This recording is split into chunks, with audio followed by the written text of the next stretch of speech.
The whisper, a seed in the mind, a doubt that grows louder, stealing your time. You're not enough, it says you'll never succeed, but I've learned how to silence that voice with my creed.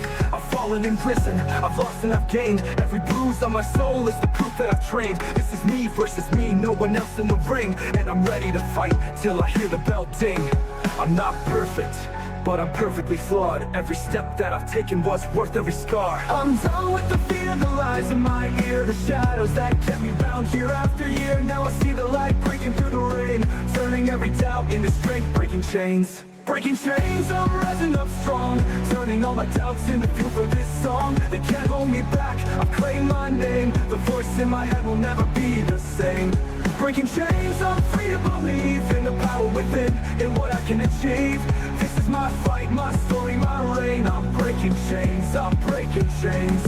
You've gotta lose to learn, stumble to climb. A doubt that grows louder, stealing your time. You're not enough, it says you'll never succeed, but I've learned how to silence that voice with my creed. I've fallen and risen, I've lost and I've gained. Every bruise on my soul is the proof that I've trained. This is me versus me, no one else in the ring, and I'm ready to fight till I hear the bell ding. I'm not perfect, but I'm perfectly flawed. Every step that I've taken was worth every scar. I'm done with the fear, the lies in my ear, the shadows that kept me bound year after year. Now I see the light breaking through the rain, turning every doubt into strength, breaking chains. But gotta lose to learn, stumble to climb, face the darkest moments to find the shine. I've doubted myself, let the fear dictate, but now I see doubt is just love and debate. The voice isn't my enemy, it's my chance to prove I can grow, to rise and advance. I've seen the bottom, now I'm reaching the top, and the climb doesn't end till my heartbeat stops. So bring the doubts, bring the storms and the pain, I'll turn it all into strength unchained.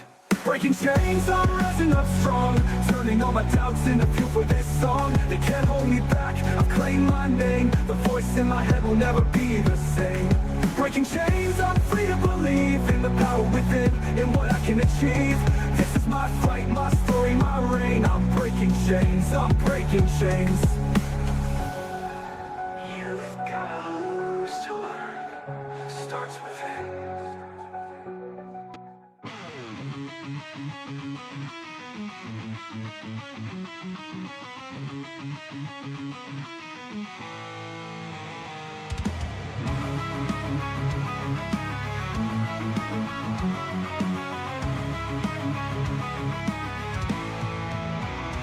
Whether locked away in cage or mind, together we face this incessant bind, challenging a past we can't erase, replacing it with hope for a better place. Another day, another dawn, another damn thing to get done. Far from home, we still toil away, looking back somewhere we cannot stay, breaking the chains we cannot see. We'll either be damned or we'll be free. Oh,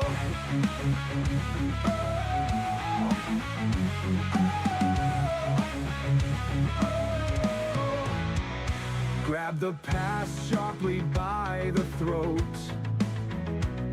Our sins be damned, will bring hope, forged in the fire of a wicked end. From the ashes we find a friend, brothers in arms made along the way. Birds of a feather will fly away. Another day, another dawn, another damn thing to get done. Far from home, we still toil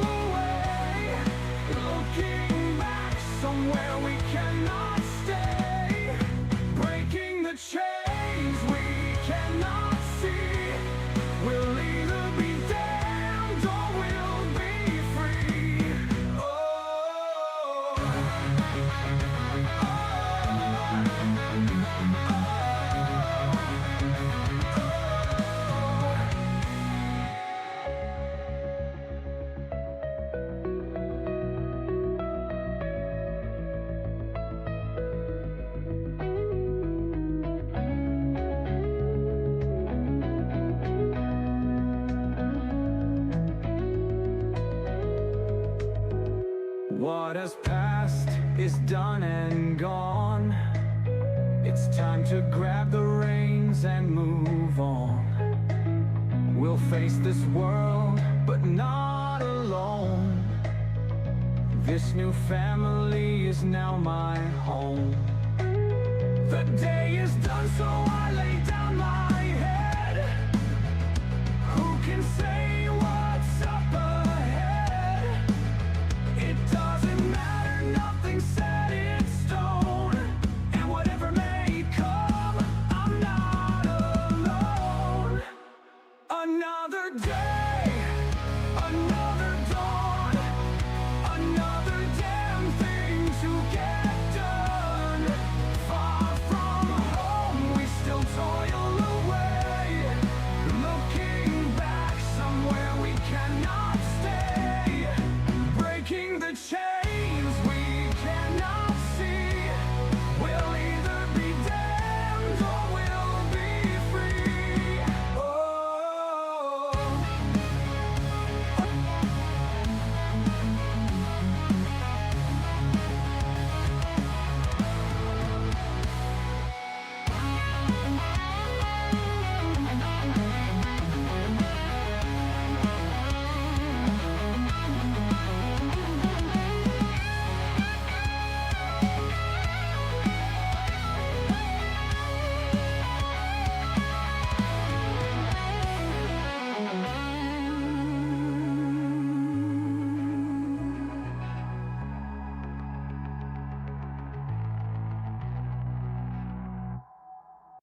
Good evening, everyone. I hope you're all ready for the most brutal ass beating you've ever seen in your life. And with that, let's go ahead and join the rest of the party over here. What's up, guys? Hello, hello. Hello. Now we're gonna Hello. need to summon Bird Buddy this time because they're already here. Yeah. Yeah, All right, Dungeon And- Daddy. Woo! I'll say it's a good thing you waited about 5 more seconds because Sambo just played the deep bassy fart soundboard. Oh, God. Yeah, fart reverb. Okay. All right, guys, rein it in. Dungeon Daddy, take her Yeah. away. Okay. So, last time, the Broken Chains found themselves face to face with what could possibly be the side effects of Iris's actions back in Rembark's Rest, talking with Vensha and Forrest Tenbelly, whom had turned into mind flayers while they were away. After talking with them in a quick discussion with Lieutenant Ravenstar of the Teeming Legion, they were asked to fully debrief Lord Delnan regarding their time in Iris's hometown before venturing back to Trustfell. After a restful night, the party met with Lord Delnan and completely filled him in on the events of Rembark's Rest, regarding the mimics, the whereabouts of his dead soldiers, as well as the goblins that have taken up residence in the abandoned town.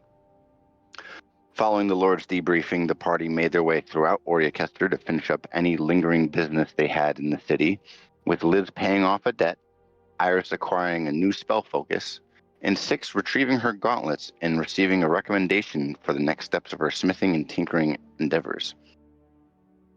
Finally, the party was able to start their return trip back to Trustfell and made the 10-day journey with relative ease.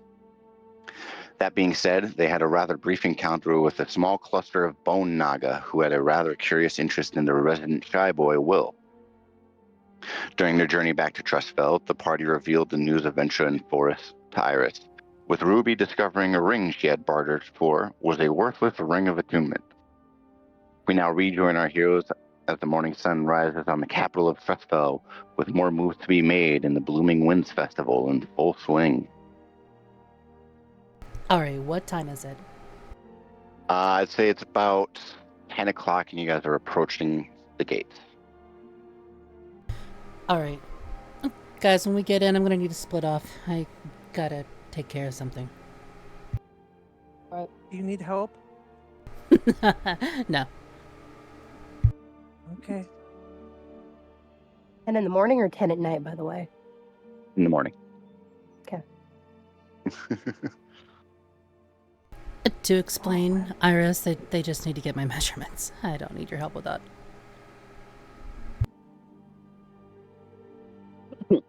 But as you guys You can do approach the gates. Bird Buddy, you'd be already keen on this as the guards are a bit more at attention. There's still some minor chit chatting. You guys can see even down the main strip that there's a wide variety of stalls, ranging from Torshavn to Redanian, Ad Valoran, and maybe even one or two that look like they might be foreign. But amongst the chit chatter, the chit chat of the guards, Bird Buddy, you pick up on. I was gonna go to the tournament tomorrow, but with everything going on, they got me doing a double. Don't think it'll be much though. A couple of the competitors still haven't turned themselves in.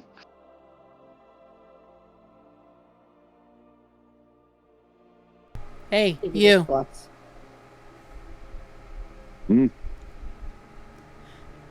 I'm here to turn myself in. About to go and get measured. Show up at the fight. You won't want to miss this. Give me a persuasion check.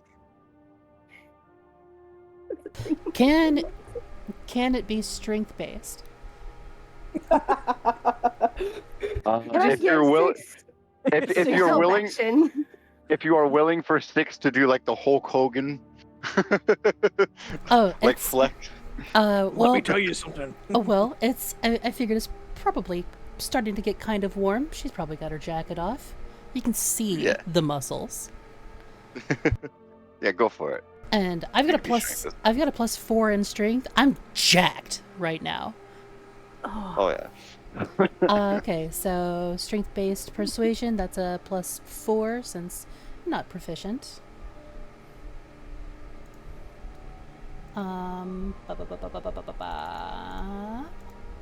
16. 16. Hey. Oh well. He kind of looks over the rest of the party. Well, I gotta pull a double, but if I'm not mistaken, the finals will be about a half hour before my shift ends. He kind of leans over to, come on. He leans over to his buddy. Can you at least like cover for me? Say it, say I have to take a shit or something. For a half hour? Yeah, I mean, maybe. What? Bad batch of beans, man. Bad batch of beans. The guard you were talking to, he kind of straightens himself up. And he's fairly a bit more heavy armored than the rest. You can see a little bit of fur kind of peeking out from like his gauntlets under the hood, under the helmet, and it pulls it off. And you guys actually see a bugbear. He kind of leans in. Well, my brother, they're going to be doing it in his portion of the church. He's a reverend down on the northeast side, if you want to get checked in. Yeah, that's where I'm headed. All right. Okay. Don't work too hard. I'll see you at the fight. And I'll just ride off on my beautiful horse. Oh. You guys go ahead and and get the horses and the animals checked in. And as you guys, because the stables are just outside the gates, as you guys return and walk past them, you guys can still hear, like, come on, man, please, it's 30 minutes. Nobody takes a shit for that long. And just, they're in full, he's still trying to persuade his buddy. They've never met my husband then. I never ate mimic either. Okay, sorry. My God. But with Sixx peeling off, if anyone does want to join her, otherwise, what are the rest of you guys doing? I'm going straight to the barracks. The barracks? Okay. Will, do you need me to come along to help explain things? Will was quiet for a moment, looks at Iris, and then just nods. Okay. Come on. She hops down onto the horse with her.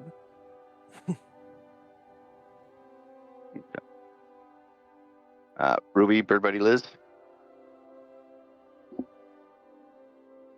I'm still squished in the front of the cart, so it's kind of probably funny looking. I mean, and BB's usually in Liz's lap, so we're kind of squished together at the moment. I think.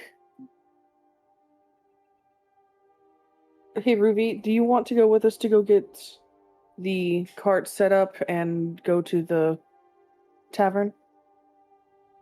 Sure thing.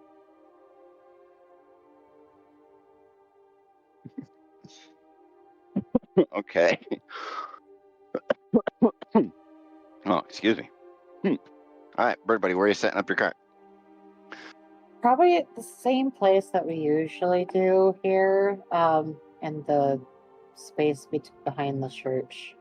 Back over here, the little smaller church where you get. Yeah, Okay. right in front of the graveyard, as close to it as I can get. Okay. As the three of you maneuver the cart into position, you could tell that the gate is still open.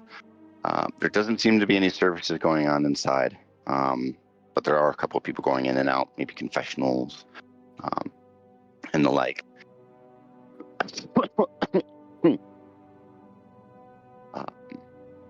Let me see here.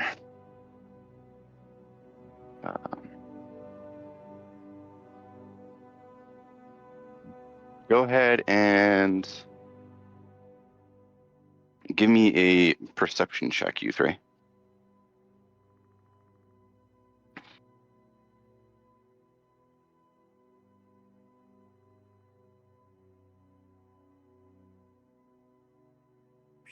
$28. 8. Okay. 18. It's 18. All right. 16. 16. Okay. As the three of you kind of set up, Liz and Ruby, now that you've actually kind of seen the cart in shop mode, you can see a few simplistic files, maybe the beginnings of, rudimentary potions, kind of like lining the folded out, what's the word? Like shutters Okay. on the interior. It looks like there's probably water or kind of base stuff. Nothing really kind of catches your eye there. Obviously you guys have seen some of Vale's trinkets, including the severed head, now sporting a second one next to it, of the direwolf and Lorcus's head.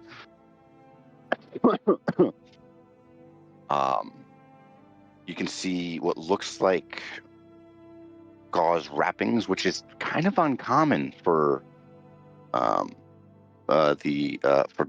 someone out of the Bushhaven. There's still a smell of embalming fluid. It looks like there's a couple small whetstones for maintaining mortician supplies. Which are tucked away under the mattress that is at the end of the cart. Yeah. Okay.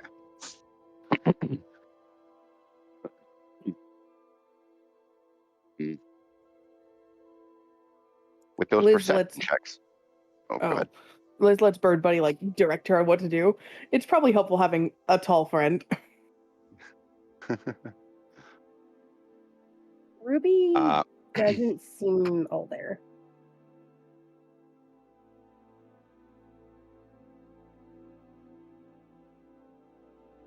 Is she just kind of just standing there, not doing anything, just sitting there? mindlessly doing a mindless task, but she seems more in thought than anything. Phoebe's absolutely going to poke her. And Why just are you walk. poking me? Hi. Hi.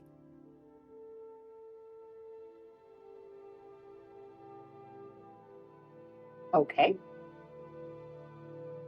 Just fine. Thanks for worrying, my feathered friend. Don't believe. Well, my lies are my own. Fair enough.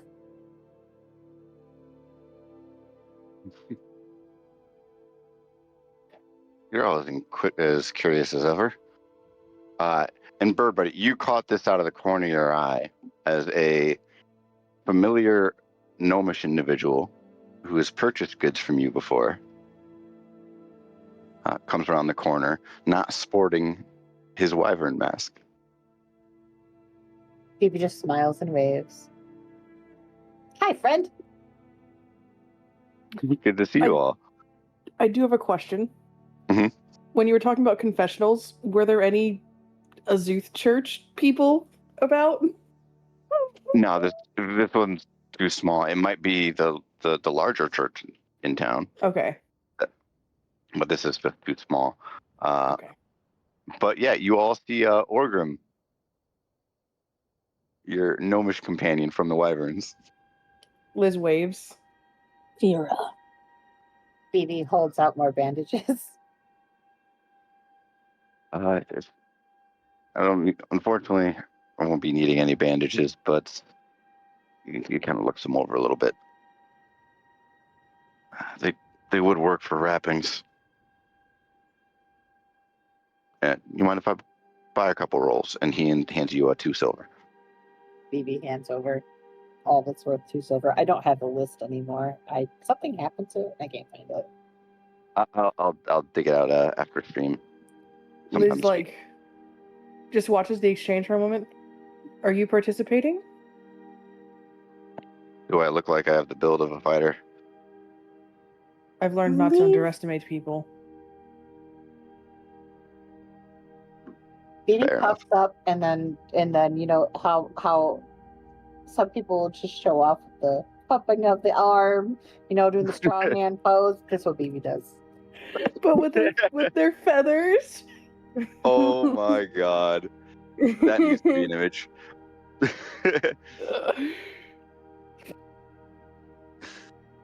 No, looks like somebody dropped out at the last minute.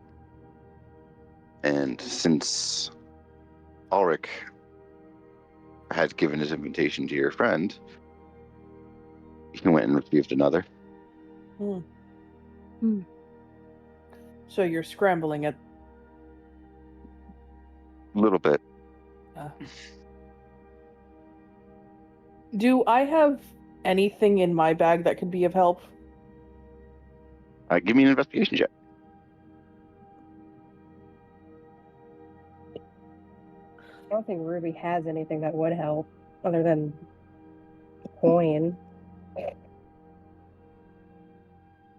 11. 11.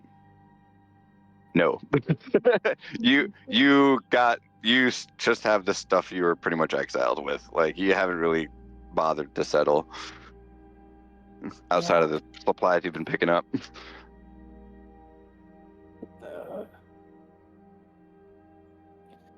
All I can offer is a good luck. I would say break a leg, but that feels wrong here. I mean, it is fighting. It's bound to happen at some point. But I'll leave you 3 to any kind of eyes into the cart. Yeah? I have questions about the tournament. Yeah. Are there weapons, or is it all hand to hand? All hand to hand, no clawing, no biting, and from what Ulrich told me, tails can be used as long as it's melee, non-constrictive. Okay. Sixx is going to excel particularly well at this fight, then. Phoebe looks at Liz and points at her tail. Please don't touch.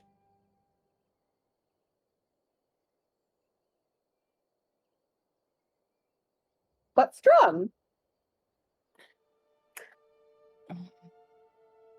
We'll talk about why in private.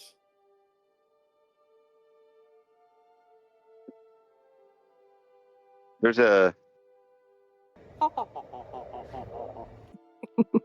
N- God. Orgrim will kind of nod to you, Liz. Oh.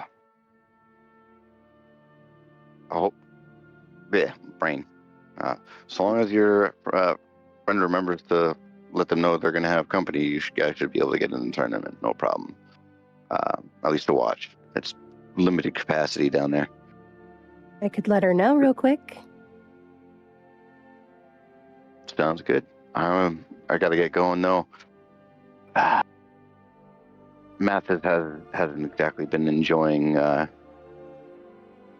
being Ulrich's training partner. If he needs a quick heal, Is he looking for a sparring partner anytime soon? I'm sorry. What was that, Liz? No. Is he looking for a sparring partner anytime soon? I'm always willing to take a couple hits. We'll see. We'll see how he feels after the tournament. Phoebe makes the psst noises. Those the fifth. The sound of it. Sixx hitting Liz at night. No, the sound of zapping, zaps, like electrical zaps. Oh. big hand. Well, I wouldn't do that. He's still got a bit of a burn there, but I will. I have no intention of zapping him, but if he does need some patching up, I'll can do keep that that. in mind. I'll keep that in mind. I'm a bit of a healer myself, but he's got to learn his lesson. And he nods to the three of you. I hope you all enjoy the rest of your day, and I hope you are able to acquire some more sales. Can I insight him, by the way? Sure. What are you looking to insight? Why he bothered to come up to us? Okay.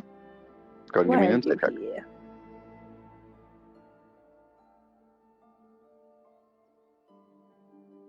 Well, I rolled an nat 20 alone. Let's see what my Jesus. perception is. Or no, what is insight is? Insight. Not as high, but it's still a natural 20. Damn. Very clearly, it's definitely not ill-intended. There's no ill intent. But the purchase of your bandages was the secondary objective. He was testing Liz, kind of assessing where she's at. Phoebe immediately holds Liz's hand and says, "Good friend." Liz, Yeah. completely oblivious to this situation because I just rolled a 4. Hey, let me roll. I didn't realize this is a thing I should So that's a roll. total of 10.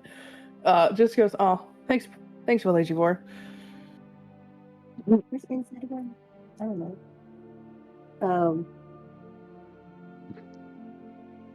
Oh, Ruby catch on to this? She rolled a 18 plus 3. I'm not doing math. you said that Ruby was kind of checked out of the situation, though. Oh, now she's paying attention because I'm being talked to. No. You checked out at first, yeah. Ruby, you could tell it's not. There's nothing ill intent. Why you couldn't figure out his actual motives. Seems to be a good guy as he's heading around the corner again. Okay.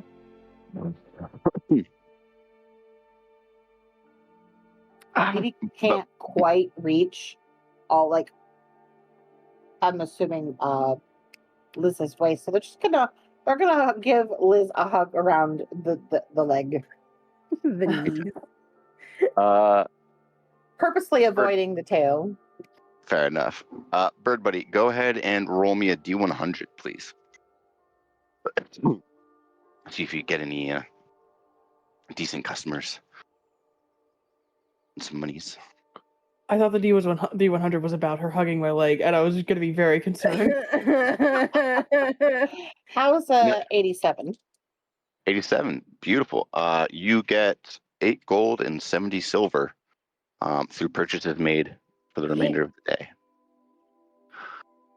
Oh, Liz stays to help with the cart, but tells Ruby, if you'd like, you can go do other things. I'm going to help the lazy boar with their cart.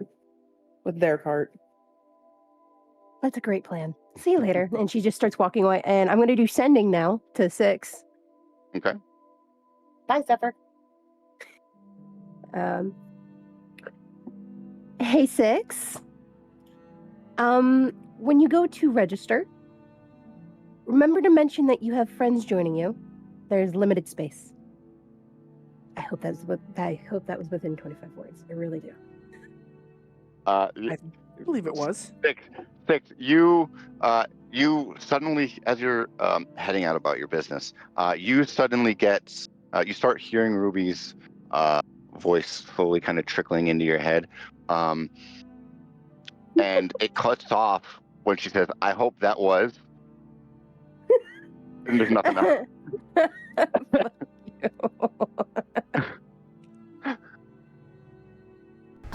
So, like,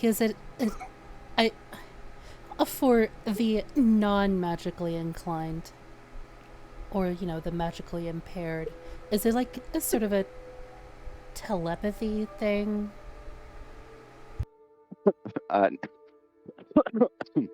Go ahead and You give can me. respond. Right. I know that I can respond, but like in. Let's see if she even knows to. Yeah. But go ahead and roll me intelligence check, Sixx. Yeah, more asking like a notification you have. Excuse me, hello. It's more that I'm asking, like, in the process of this sending and Sixx not knowing that she's able to respond. Since she doesn't respond with her internal voice or anything like that, would she just pick up, like, surface thoughts? Give me a Arcana check. Oh, I'm real good at those.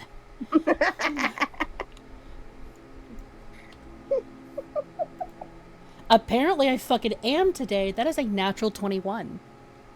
Oh, wow. Nice. Okay. Yeah, you've actually kind of works out because you've known Iris to be capable of telepathy. I believe, if I remember correctly, even sending 1 or 2 messages to you.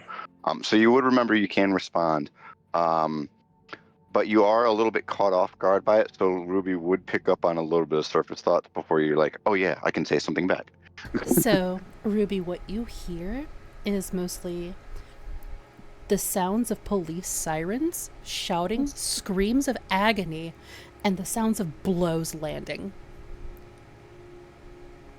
Before it's like, oh, right, this is fucking weird. Yeah, I'll let them know. Probably tomorrow, once my name is actually in the books. 6 more. That's all you get. Okay, yeah, so you do get that response, Ruby, and then for a couple more seconds, the sirens and blows landing starts kicking up again. So she just kind of forgot to turn it off. It's like before you hit send on a voicemail. Well, I just tickled the shit out of her. She'll love that. All right. Sixx, what are you up to? I am going to the orphanage. Okay. I'm gonna stop by the orphanage on the way. All right. Yeah, I got someone important to see. Yeah. All right. As you approach, there's still a few different odds and ends stalls. Clearly, these ones are a little bit more geared towards kids, as there's some toys. What you can see is actually something from Advalor, is a little rubber ball on the end of a string with a paddle. And a few of those are being sold. There's a couple kids games in the back left side of the orphanage's grounds. It looks like it says "Hungry Hungry Hydras," and you can see lines of kids partially shawled over their head, just chasing like little soccer balls around, trying to gather as many as they can. Kind of acting like dragons, like it's a team activity. But the front door is open, and as you kind of head inside, you can see the matron in the back, gently conversing with one of her underlings. Oh, it's good to see you again. Hi, matron. Is Sixx around? Yeah, he's up in his room. Okay. Which I haven't been upstairs in a while. Could you remind me which one his room is? Yeah, it's the fourth one down on the right. I appreciate Second it, from the back wall. Thank you. I hope you enjoyed the festivities. You as well. And there's a broad smile. You can gather, even at like a passing glance, Sixx might have mentioned his eagerness to return to her at some point. But as you make your way up the stairs, you can see that there's still a couple kids kind of meandering in their own rooms. One of them, you kind of walk past, you can see one of them is reading. Their book is kind of leaning into the out into the window. But you notice Sixx's door is closed. Go up and knock. You in there, kid? Yeah. You hear a slow shifting. Can I kind of steps up? Can I come in? Yeah. Just stay by the door. Can do. So I'll open the door, and as promised, I'll stay by the door and kind of kneel down to his level. I'm back. As you enter and open the door, you can see that his shades are mostly drawn shut. Kind of dimly lit room. You can see that the little bit of sun glare that's coming into the window is illuminating his dresser, and you can actually see your jackal's tooth necklace. But he's kind of sitting up in bed slightly, mostly in shadow. You can see a little bit of glint coming from his eyes. One second. And you start to worry until you see light gray skin, jet black hair, and the familiar ice blue eyes of Sixx. He kind of, after he wipes his hand across his nose, I think I caught a cold in the rain the other day. Yeah, that's never fun, huh? Mm-mm. I'm gonna kind of put my shirt over my face, sort of act like a mask. Can I come in now? Mm-hmm. Good. And I'll come over and kind of like just give him a one-armed hug. Feel better, kiddo, okay? Mm-hmm. Yeah, it's mostly gone. I think one more day. Let's hope so. Do you want me to get one of my friends up here to help? I know a healer. Can your friends do that? I don't think the matron can pay though. Don't worry about pay. We're only worried Okay. about you, kid. Do you want your... He kind of points over to his dresser. Yeah. You said you wanted it back. I'll get that in a minute. For right now, I just want to make sure that you're doing all right. And to come back with a report, young master. We ventured up to... Sorry, there's a wide grin. We ventured up to Rimbark's Rest. I looked all over for any sign of your brother. We believe he may have gone further north. So, after the festival, we'll be setting out again. We haven't found anything yet, but we still have hope. I want you to as well. The festival's going to be running for a few more days. Can I tag along with you guys when I'm feeling better? I don't know if I'll be able to convince the matron of that. Oh, it's pretty dangerous, kid. I don't want you to get hurt. I think he means in the festival. Oh, does he mean for the festival or? Yeah, and he means for the festival. Oh, for the festival. Yeah, he said the festival is going to be lasting a couple days. Can I tag along with you guys? Angel, I love you. I thought he meant for the adventure. I was like, no, that's not going to happen. No, yeah. He's like 6, but yeah, even he knows he's not going to be able to get out of the house for that. Oh, well, I mean, he's 6. Yeah, he's also rebellious as hell. Exactly. So we're going to retcon that a little bit there and just be like,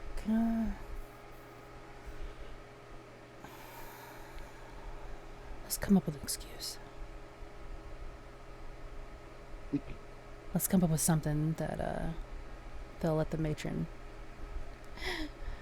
think you're busy with something else, alright? But yeah, I don't mind. Okay. Guess what? Mm. I'm going to be fighting in the tournament tonight. Not tonight, tomorrow. Really? Yeah. You want to watch?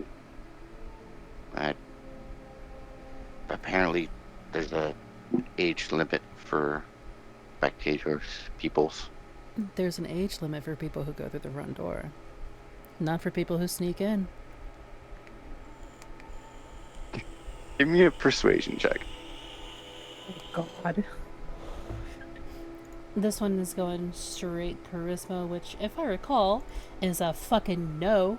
Yeah, no. A raw 13. Alright, let's see here.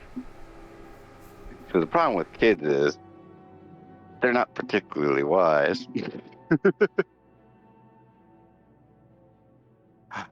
Okay. Well, I mean, if I have to use an excuse for the festival, I don't know if I'd be able to do it back to back. Well, either way, I'm still going to tell you how it went. Okay? Okay. Alright, kid. I'm going to go ahead and grab my necklace and get out of your hair. Feel better, okay? Mm-hmm. I'll send my friend up. You're going to like her. She's pretty. I'll see you later, kiddo. And I'll kind of just give him a soft pat on his chest. Probably knock a little bit of that loose. Yeah, just that. And I'll go and grab my necklace and I'll hand it to him and kind of kneel down so he can put it on. Okay. And he undoes it and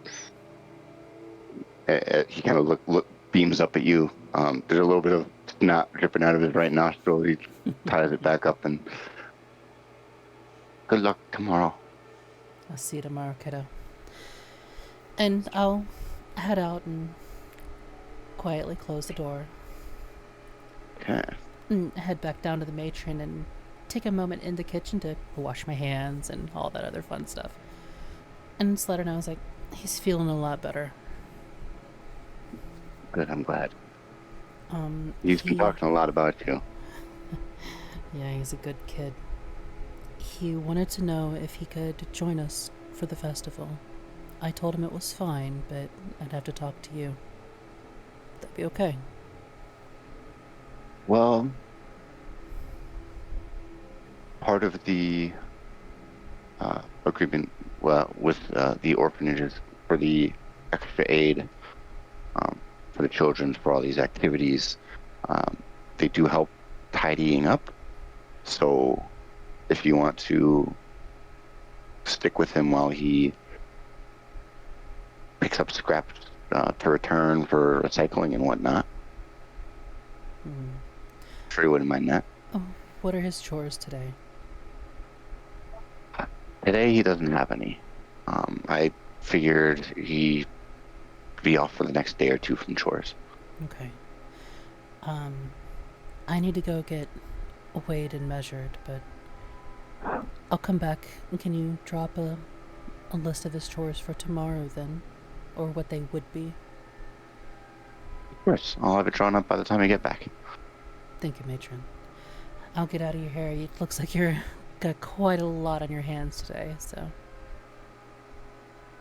As you say that, you hear the impact of two kids, and one of them starts screaming outside in pain, like sobbing. I'll have a good one, and just starts heading towards the door. And Sixx just kind of laughed to herself, just nod. One kid tackled the other. I know that sound anywhere. And I'll head off to go and get weighed and measured. Okay. Following the map that you had kind of scribbled in, you start making your way up this way. Just a couple blocks north.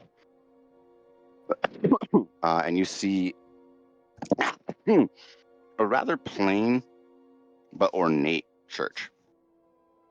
There's no distinct denomination or clergy that's presented on the exterior.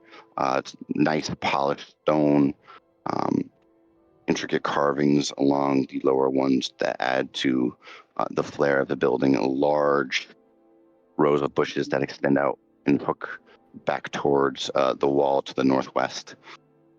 And as you make your way up the steps, you kind of open it up. You open up the front doors. And what's odd about this one is while it does have the seating, there's a couple smaller rooms along the other side, and there's no distinct altar at the front. There's a couple odds and ends, people here and there, just one or two. Nothing particularly sticks out. Until you see a large bugbear in priestly robes, tight collar to the neck, start heading into a door to the right. So, as soon as I enter the church, I'm first going to take a moment, just kind of scratch my back and look around a bit, and kind of clock the bugbear going in through the door. Well, if anybody here looks like they can take an ass beating, it's him, so that's probably where we need to go. Just kind of mumbling to myself, and I'll follow into the door. Okay.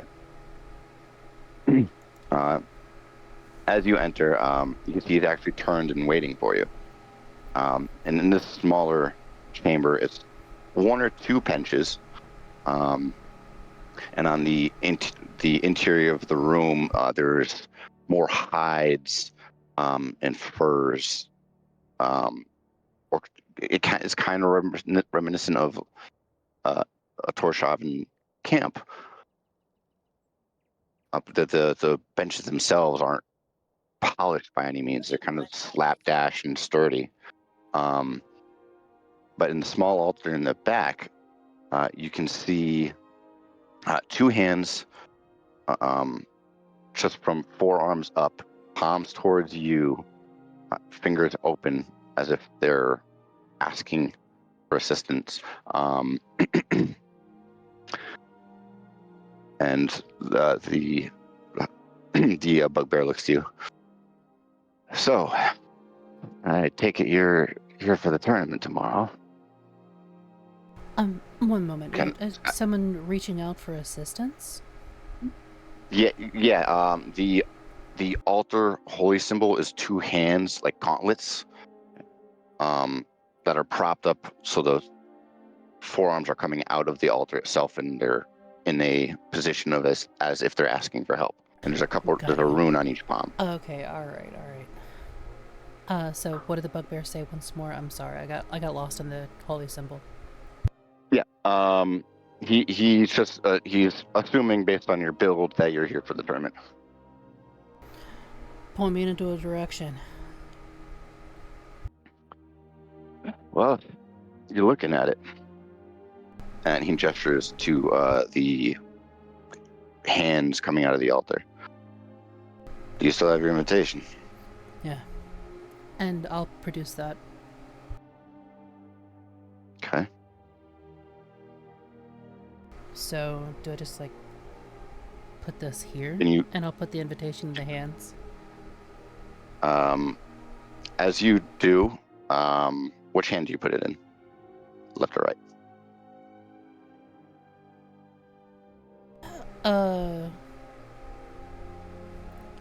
I'm right-handed, so I guess the right one.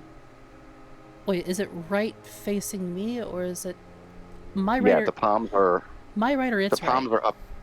It's the way they're positioned. The palms are up towards you, so it's as if you're lifting your hands up, like prospectively. So like the thumbs are towards the outside. Got you. So the right is the right, the left is the left. Yeah. Okay, all right. So the right hand. Okay. And as you place it, you can see the symbol that was in the corner of the envelope, or not the envelope, of the invite begins to ignite again. And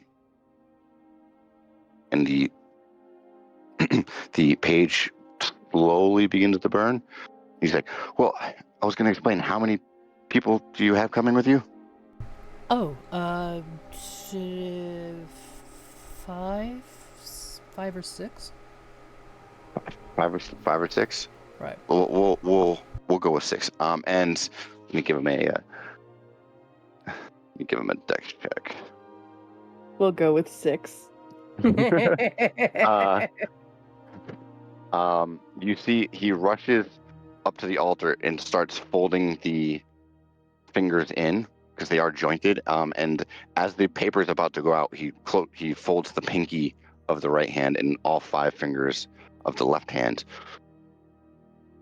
Just as the paper extinguishes out, and as it does so, the ashes pool down the arm, and you can see as they begin to take shape.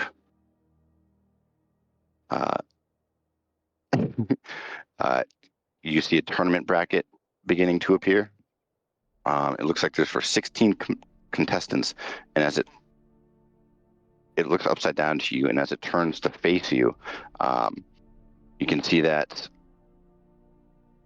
all 16 are full, with the exception of number 6. Perfect. The bracket is comprised of the ash. Go ahead and place some blood. Go ahead and what? Place some blood. Sorry, Discord is kind of messing up your voice there. What? He's asking for blood. Oh. Place blood. Okay. And we'll provide blood, I suppose. Okay. And as you do so, the bracket line reaches out to your thumb as you kind of press it into the stone. And as you smear the blood down, the ash begins to shift into your name that it pulled from the invitation.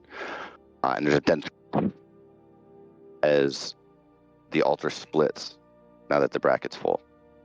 And then you make your mark, and you can see stairs heading to a lower level.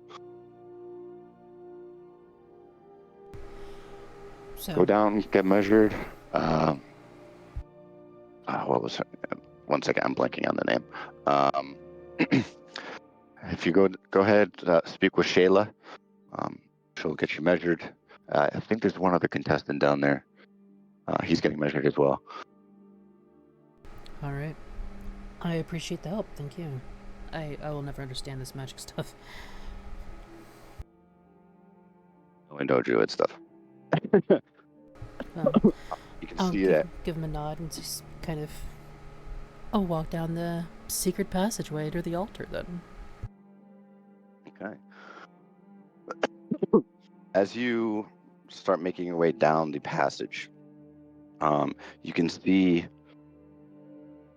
what starts off as simplistic stone starts giving way to rougher earth. And you can see what looks like different psalms or verses etched in a language you don't know. But as you step down and into the main chamber, let me move you guys over.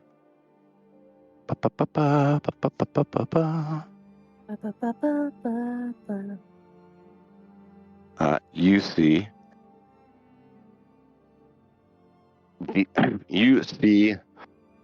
the pit. In the center of the room, it's lowered only about a foot or so, with large, dense cages encasing the area. You can see a swing door to the south. Not to the south, actually, but to your right, because you enter in about here. You can see another door that's partially open. That is marked in the top as left bracket, and then on this side is the right bracket. And you can hear muffled conversation getting a little bit closer. And stepping out, you see a large, burly, auburn-furred leonin. His fur is already kind of sticking to his chest more because of the sweat. And he kind of looks to you. Well, if it isn't the pup. The player doesn't remember this person. Sixx remembers the voice. It is Rubralin. Ah. The Leonin that you chucked off a building. Yes. How's it going, old man? I'm only 32. I'm not that old. Older than me. How you feeling?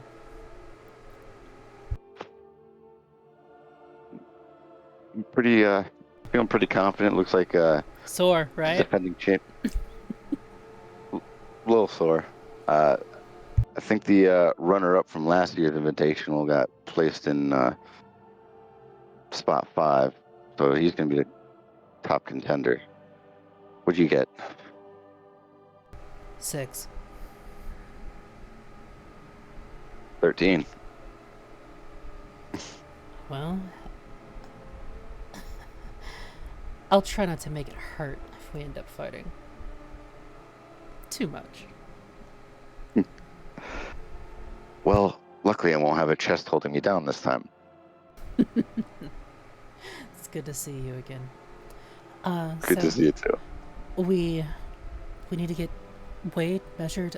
It's been a long time since I've had to do any of this. Yeah, if you head down, and you could see a tiefling come out with him. This gentleman you don't recognize. He kind of chimes in. Yeah, if you want to head down that way, Shayla's been waiting about an hour and a half for you. You're the only female contender here, so I've been pretty busy today. But all right, I'll be sure to issue my apologies properly. All right, I'll see you in the fight, big guy. See you in the fight. And I'll head down to go and get that taken care of. You try. As you round the corner, you see a female human, probably closer to 40. Probably an experienced healer, or at least a seamstress. Oh, well, it's good to see you. Sorry I kept you waiting. No excuses. I fucked up. You're perfectly fine. I know that Revrath, I'm blanking, the bugbear gentleman, did he explain the full rules to you? No biting, no clawing, hand to hand only. Something, when. Yeah, 5 wins get you the championship. If you make it to the finals, you'll be able to meet your opponent. But aside from that, you're going to be entirely isolated. This is to simulate meeting a random person in the woods that's become hostile. If I know the proprietor, he's a fairly merciful man. Last year, he had a habit of visiting the losers of each match first, and then would meet with winners as they move up the bracket. So he'll probably stop in at one point.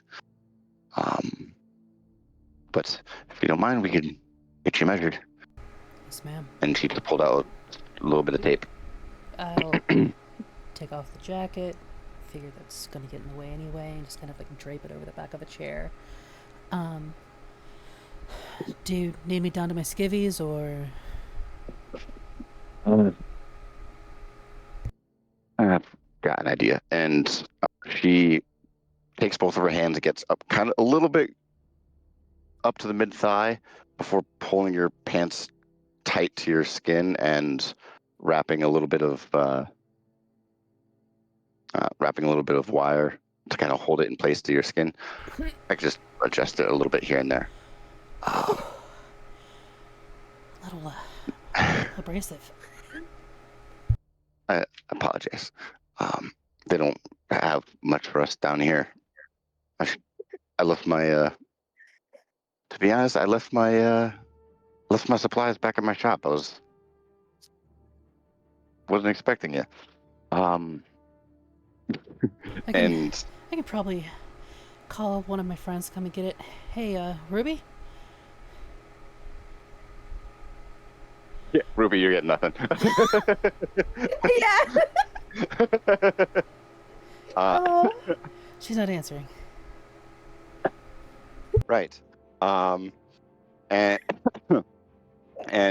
she takes your measurements, and she smiles like, this is for one of 2 rewards if you make it to the finals. If you make it to the finals, we will supply you with gear, gloves, shorts. I believe we have an ad valorem seamstress that can help with a special bra for those. She kind of chuckles, just pointing right at your chest.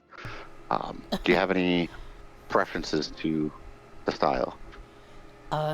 Well, I'll just kind of pull the collar, the tank top down. It's like, I just bind them. Okay. If you want to risk bearing all, otherwise these new bras will be pretty helpful. I've never worn a bra. Are they uncomfortable? These ones are meant for competition and athletic events, so they'll hold pretty well for your binding. Okay. Yeah, I'll try anything once, twice if I like it. You got the right spirit. And she proceeds to do your measurements, takes your weight, and begins to note it all down. On the way out, the back up. What's your there? As on your way out, you kind of start getting the sense that you're being watched as you're getting back up to the main chamber of the church itself, like back on the surface. Pause and take a moment to, so like, without actually like looking around, take a moment to detect where the eyes are coming from, like full on point man sense. Perception check.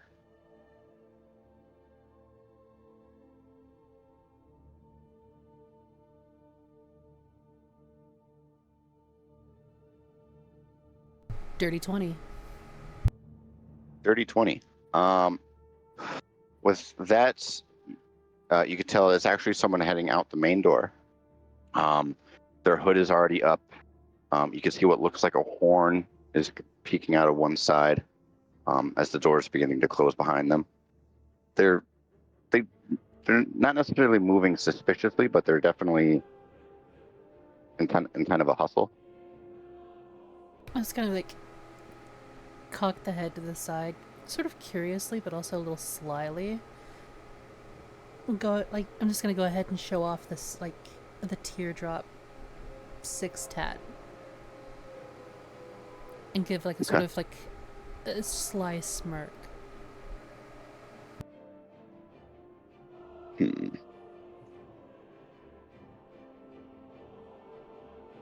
I, the player, know who that is. Sixx thinks it's someone challenging her. Let's see here. Do you, though? As you kind of eye them, and you can see them hustling towards, as the door's beginning to shut, you get the sense that there's a bit of familiarity with them as the door closes entirely and they're outside.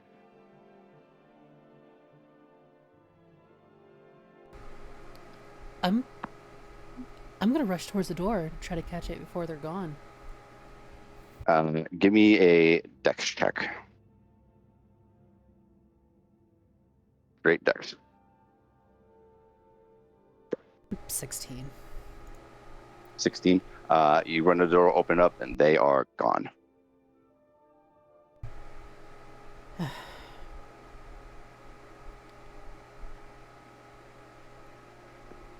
Alright. Let's see.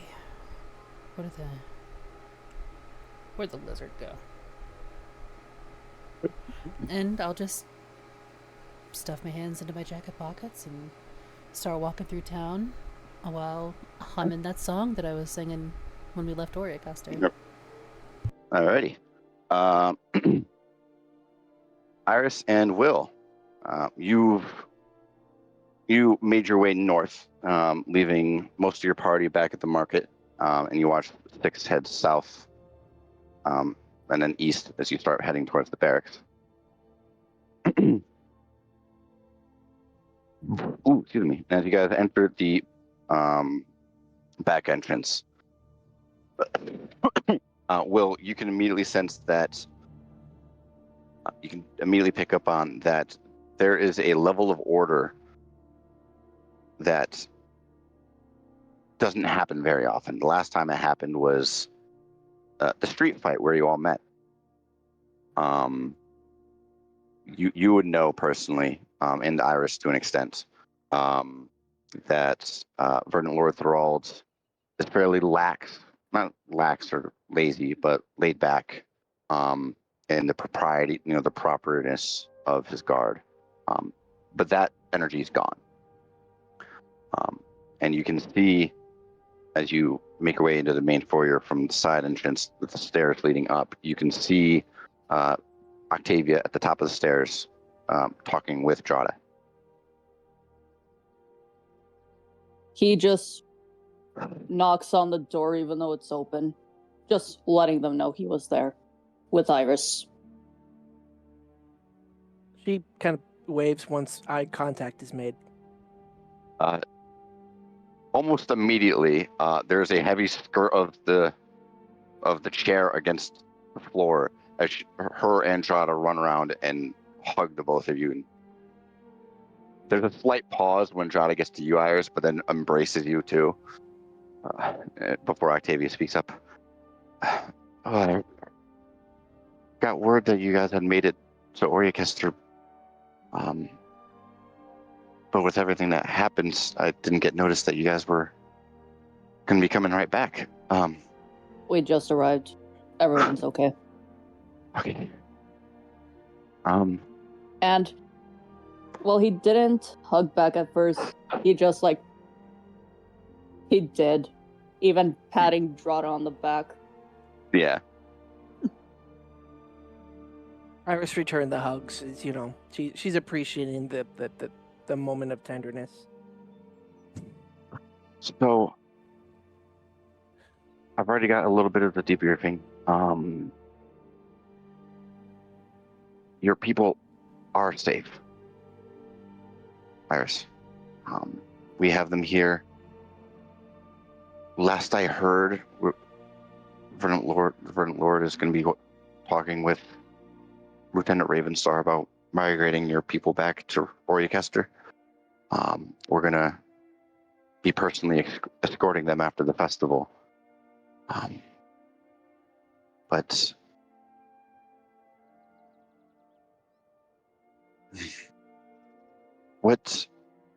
what do you know about the devices? I wish I knew what they were trying to accomplish, but Iris just bends her head over and pulls her head so that they can see it in her head as well. Let me give it an investigation check. Well, that's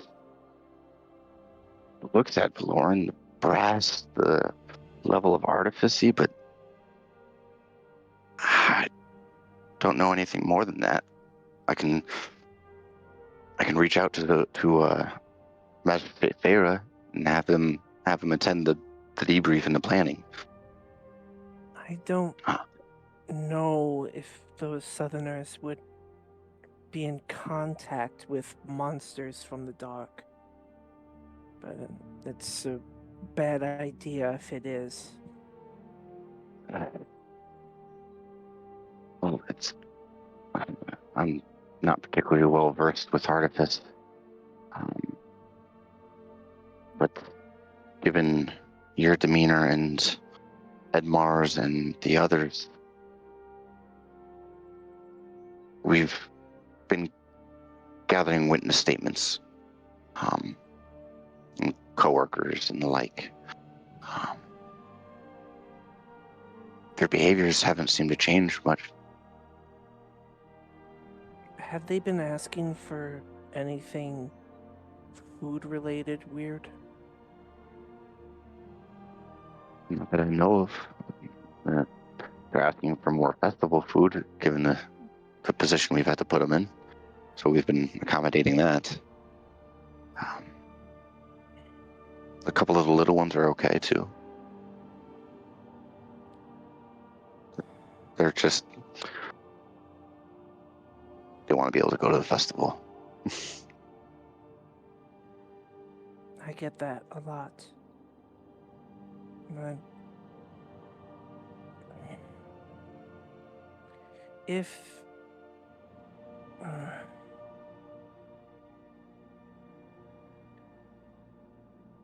I don't know if they're actually the same thing.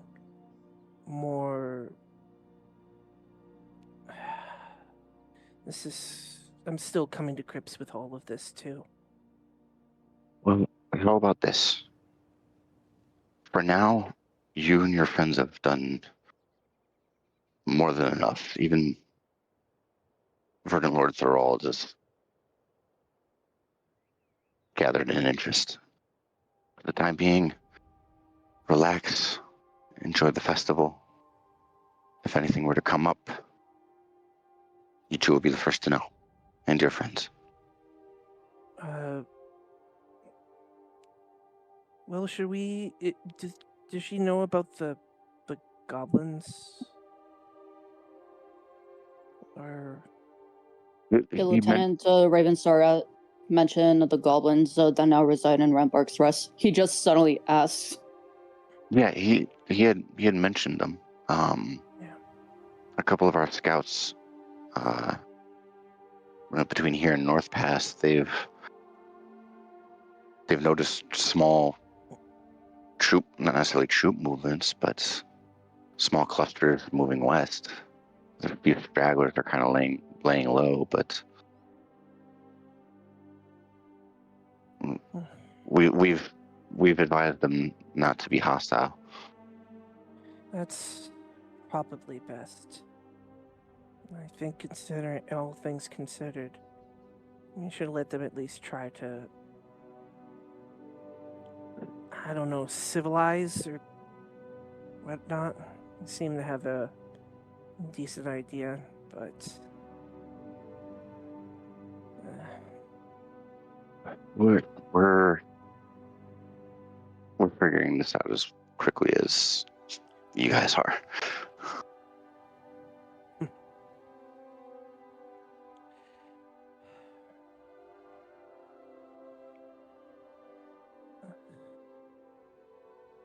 As for the report involving Brayden Summers, we found him. He was dealt with. I was the one who finished him off. Well, I'll be sure to let Rucker know. For now, both of you go have fun.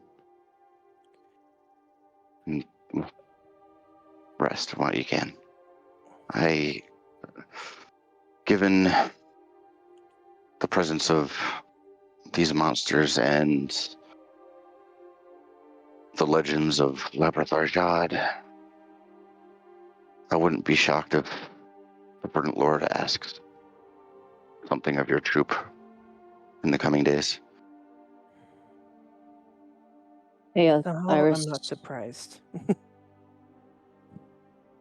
Hey, Iris. Yes. I'm wondering if you could wait outside. I need to ask something of Lieutenant Lancer in private. Yes, of course.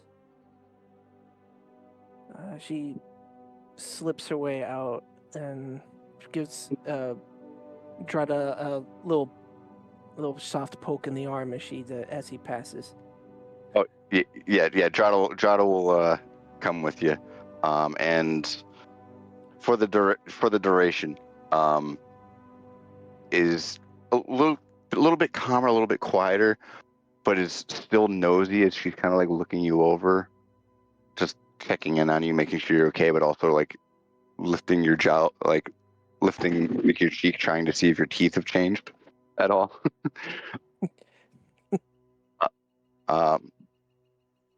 Yeah. What is it, Will? Octavia will close the door.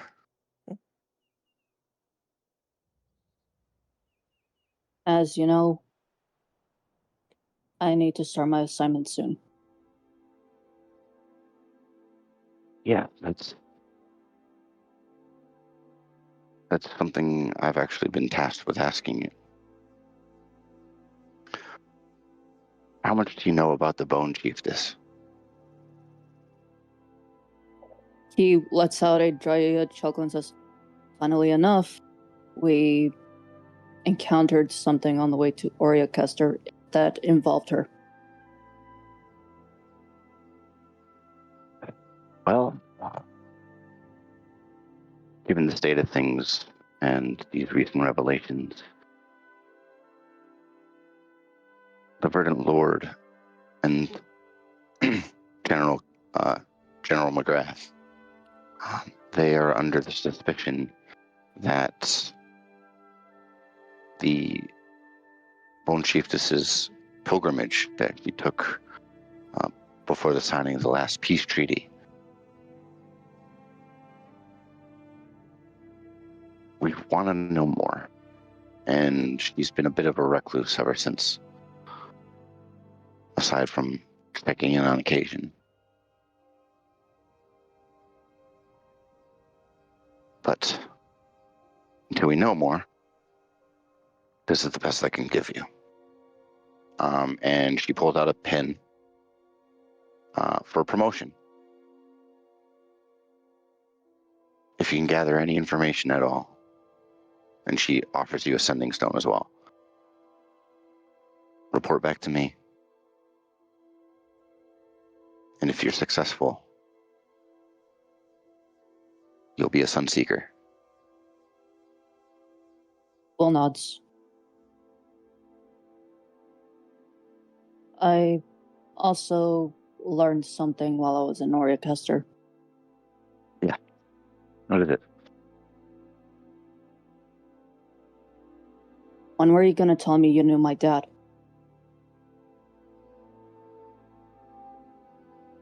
Was planning on telling you when you became a Sunseeker. He was a smith by trade, but the way he trained troops was nothing short of legendary.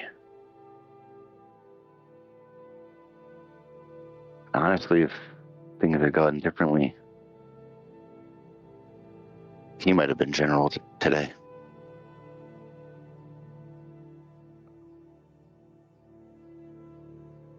But he met your mom, and you came along.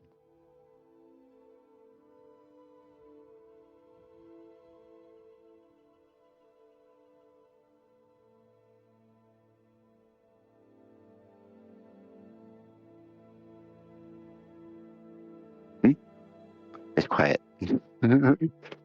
Sorry. Try not to crack up. I see the peanut gallery is in full display here.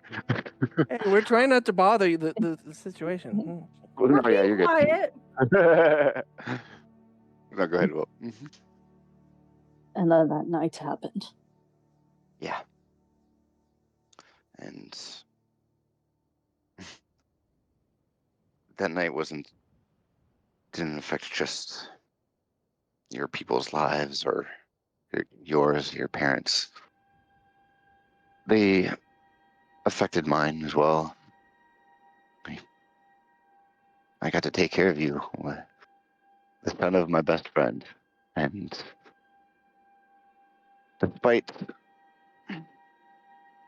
certain smoldering relationships, I knew you'd one day want to become a member of the Legion, even if you were stubborn about it.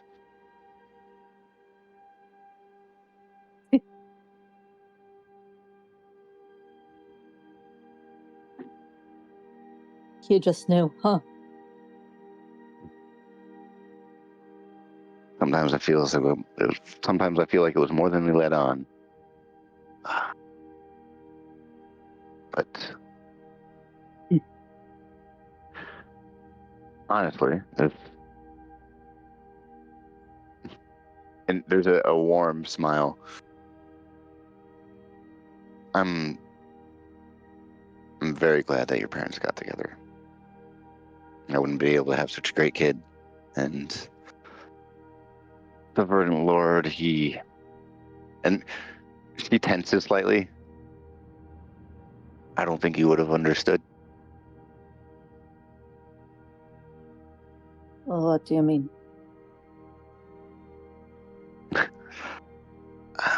We'll save that for another day. I guess I'll take that. And Octavia? Yeah.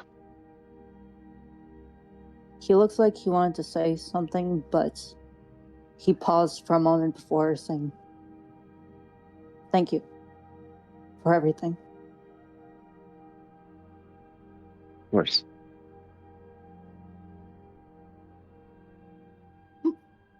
Now get out of here before it starts heating up further. And she starts pushing you towards the door. She's kind of wiping out her eyes a little bit. All right. I'm going. And he opens the door, heads out. Make sure Drada didn't bug Iris too much. if Iris were to have shifted, she'd probably be like sticking her head into her jaw, trying to get a better look. But it's innocent curiosity, All right. albeit a bit I think intrusive.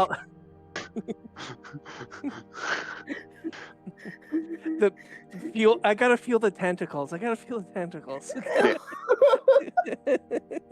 I've only heard about your. It's like this is probably where she gets a little blunt. Like, I've only heard about your people in legends, and just trying to wrench your mouth open. Oh my god. Drada, when people mention sticking your head in the lion's mouth, they mean it figuratively, but never literally. Get your head out of Iris's mouth. Okay. She like just starts wiping the little bit of saliva on her, that's been on her hand, just like on her pants legs.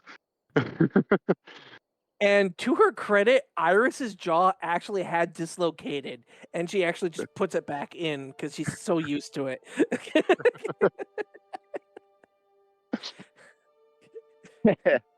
Fucking shifters. Fucking shifters. But Yeah. with that, we'll say all of you would have agreed to meet up either at the helm or the Gulping Gecko. It's up to you guys. We can get to the nighttime. Gulping Gecko's the closest, isn't it? I wouldn't mind a Gulping Gecko. Yeah, it's the closest to the gates where you guys entered from. The helm is just one of the southernmost. Yeah, at one of the southernmost intersections. We're still at the pit, by the way. Oh, derp. I thought I changed that back. That's on me. So just for logistics point, I did stop by the orphanage to grab Sayers' chores for tomorrow. Yeah. I figured as much. Yeah. So you said it's starting to get into nighttime, right? Yeah, about dinner. Okay. You guys probably would have already ordered. Alrighty.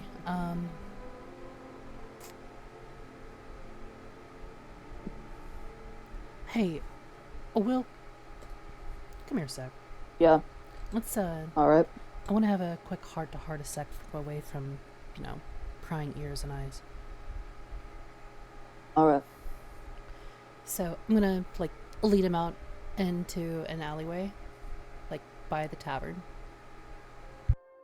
Okay. So, yeah. You remember, a week ago, when you got snappy at me for calling Octavia bitch tits? Yeah, I remember. Yeah. Was pretty funny. And I'm gonna attempt to grapple him. Ooh. Athletics for you, and then athletics or acrobatics for you, Will. Acrobatics. Okay. Go ahead and roll. I've already rolled. I'm just waiting on you. All right. Okay. For acrobatics, that would be a 17. Uncanny dodge. Natural 27. Holy fuck. So Yeah, you definitely got one. I'm gonna grab him by the throat, shove him against the wall, and kind of pick him up along the wall a bit. Please don't punch me, other kitty. I barely survived the last time. Shut up. She's gonna keep her voice low and speak quietly. You see, about that, after all of the shit that little medal you pinned to your chest has done to me, coupled with the sheer incompetence your little green cloak has displayed these past few weeks, no, I don't believe I will stop making fun of your mommy or anyone else wearing a fucking badge in my presence. This is where you need to use those adorable little knife ears of yours to listen. Got it? If you ever raise your voice at me again, I will not rest until I have ensured the only thing you'll be able to muster for the next 3 months are the whispered whimpers in the night as you weep alone in the dark of your tent. You'll be too scared to piss in a bush without my say-so. Talk to me like that again. You're not gonna like the tone of my voice anymore. Do we have an understanding? Nod yes or no. He nods. Good. And she'll drop him. Get your ass back inside. Alright. And he goes in and is doing his best to act like nothing happened. I rolled a 3 in the composure check. I would say you're probably a little bit more sweaty, but given your training, being a Sunseeker, keep composure in tense situations like that. It's probably the worst you're gonna do. I'll walk it back inside, just completely nonchalant. Go and grab myself some water and something to eat. Sit down to dinner.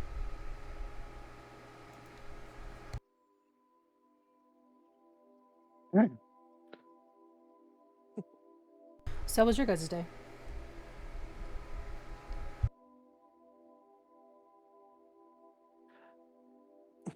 John, Hey. Yep. 1 second. Go ahead, you guys. I'm just reading this over. Will is just eating. Can and drink some of his pints of mead. Can I insight this whole thing? Go for it. Give it.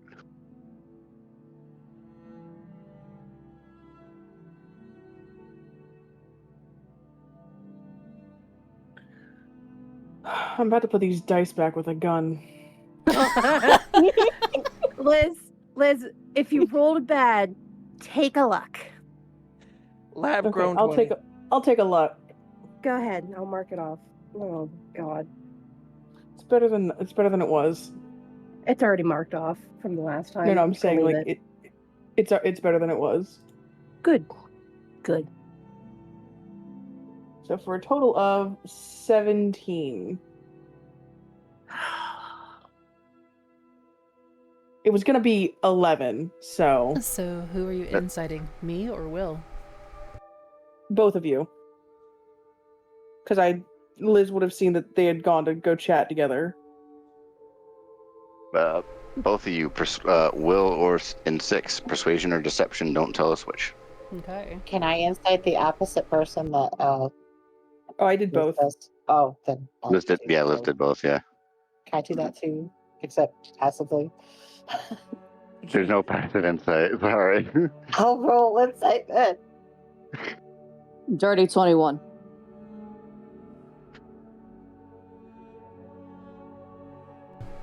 A raw 19. Damn. Everything's fine. We're all hunky dory. This is insight, correct? Yes, insight. 28. Yeah, Bird Buddy, internally you're just like, wow, he didn't pee himself. I had a lab grown 20. Okay, so with that you could tell that Sixx is definitely There's a vein pulsating in her neck a little faster than a natural heart rate. yeah, she's a bit tense. But Will seems fine. Just perspiring a bit more. Ruby's not Liz- going to roll an insight. She's in thought again. Sorry, go ahead. Liz turns to Sixx. I know this throws off our usual in plans, but I was planning on rooming with Velagivore this time around. That actually does help out quite a bit. I need to focus for my fight tomorrow. Nothing against you. I love having you as a roommate.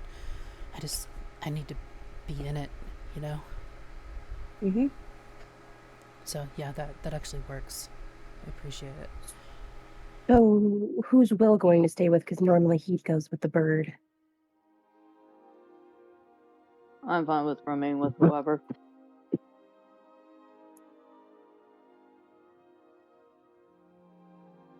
Phoebe points at the three of the Ruby, Iris, and Will, and then says, "Share."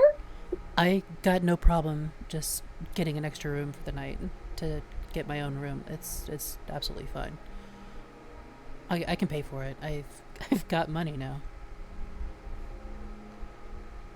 Speaking of Sixx, do you need to go get some new clothes or anything like that? Probably, but I don't want to think about that tonight. Maybe tomorrow out of the tournament. But let's see. How much money do I have? Yeah. I'm gonna count out 15 gold pieces. I'm gonna slide that over to Liz. Appreciate you covering for me. I told you I'd pay you back. I can help with the clothes aspect if you'd like, Sixx, afterwards. Liz looks at the money. Liz, just take it. I hate debts. It's not a Please. debt. It's what they paid me to watch you. Hold on, really? 15 pieces. Mm-hmm. That's kind of fucking insulting. To be honest, I'm surprised that Is they it- paid her at all. I mean, you got ripped the fuck off. It also came with a not actual pretty please, I believe is the right term. A pretty please. With sugar on top, right? Mm-hmm. Gold dust. Fucking pathetic. Yeah, no, you got ripped off, Red. That sucks. I'm a lot.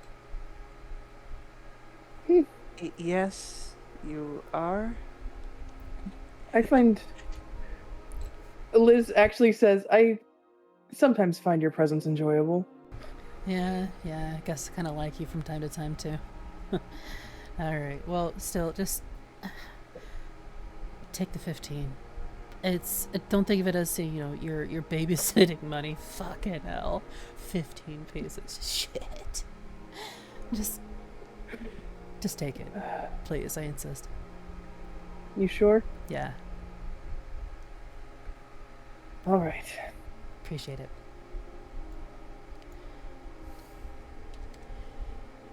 And I still have a pretty hefty sack here. Yeah, I should be able to cover some clothes for tomorrow, too. I mean, if you're going to kick some butt, I believe is the term, you should probably look good doing it. Oh, they're... Hold on, you saying I don't look good? Look, even, she quickly hides behind her stein. And she, it's like she just kind of, pluck at her tank top and close a little bit. It's like... This is the best clothes I had. Well... Fine, I suppose we'll go clothes shopping tomorrow. After the fight, though, I don't want to ruin anything. Don't want to get blood on new stuff. Yeah. Exactly, yeah. Slight retcon. Sixx, you have been told all your fights are tomorrow. Starting at 9. It's a gauntlet. I should have brought that up, but I apologize. All right, that's actually good to know. So, yeah, just keep that in mind and be up early to take care of Cyrus's chores. Yep. Oh, Liz is going to kind of lean to Sixx. Have you been by the orphanage? Yeah, I have. Cyrus has a little bit of a cold, but all of the other kids are playing and having a good time. That's about it. The kids seem fine. They're okay. I didn't see, Sixx would know her name. Keldra? Keldra. You got it! Nice. Yeah. I didn't happen to see Keldra, but I also didn't see any mind flayers. So, I think we're okay. I think the kids are fine.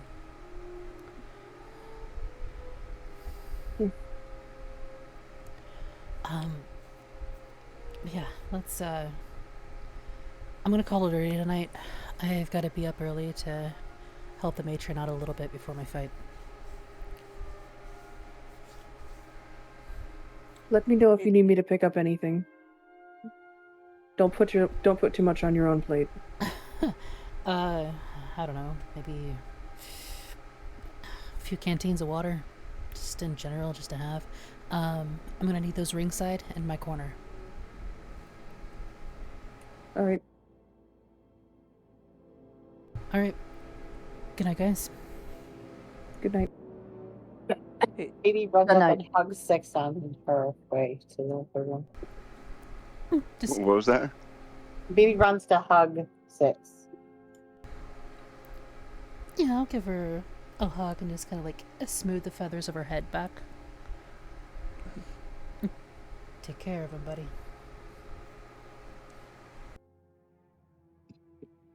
Oh, We just swap. by the way, I did let them know that you guys might be coming. You guys are welcome in, of course. Just know that I've become someone else in that ring. And I'm sorry if you don't like it. Good night. You're No, go perfectly upstairs. fine. Good night. Real quick, Angel, I sent you a quick DM if you want to take a look at that. 'Cause yeah, what are the rest of you guys doing? Would you say that I finished my little whittling project? Yeah.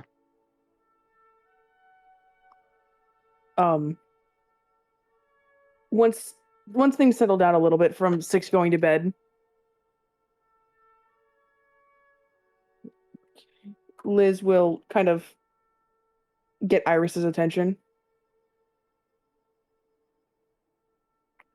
Iris, Oh, yes, Mrs. I have something for you. It is. All right, let's see. Let's see if this dice is nicer. This die.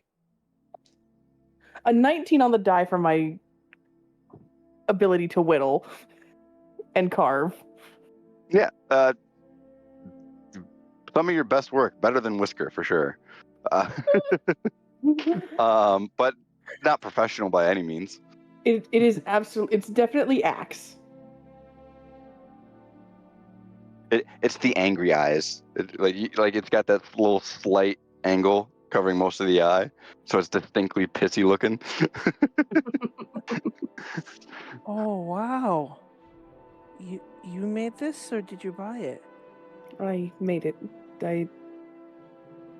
My mentor back home taught me how to carve wood instead of getting into fights. Wow. This is actually really good. It's better than the one I made for Sixx. Don't tell her. She smiles and, puts her finger to her lips. This is really nice of you. Thank you. I wish I had something to give you. No, I don't do this because I want anything in return.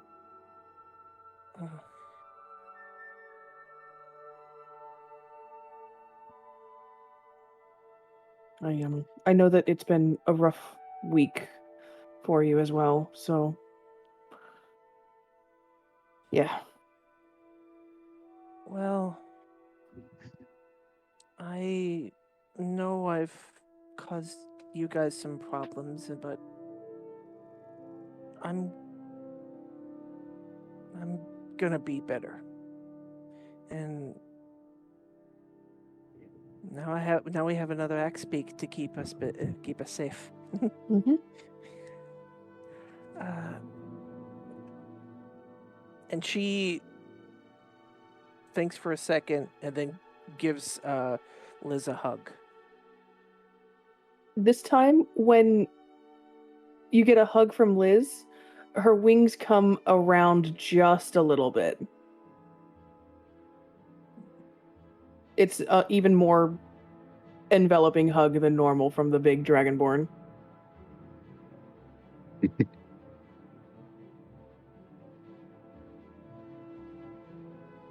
Yeah. I mean what I said, Liz. If you ever need someone to talk or just, to do something with and not have to be paid very minusculely for babysitting.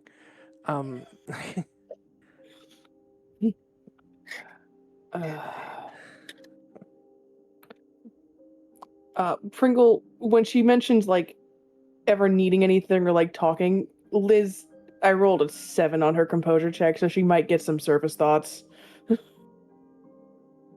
For the briefest of moments, Iris, kind of in the back of Liz's mind, you just hear, I want to talk with him more.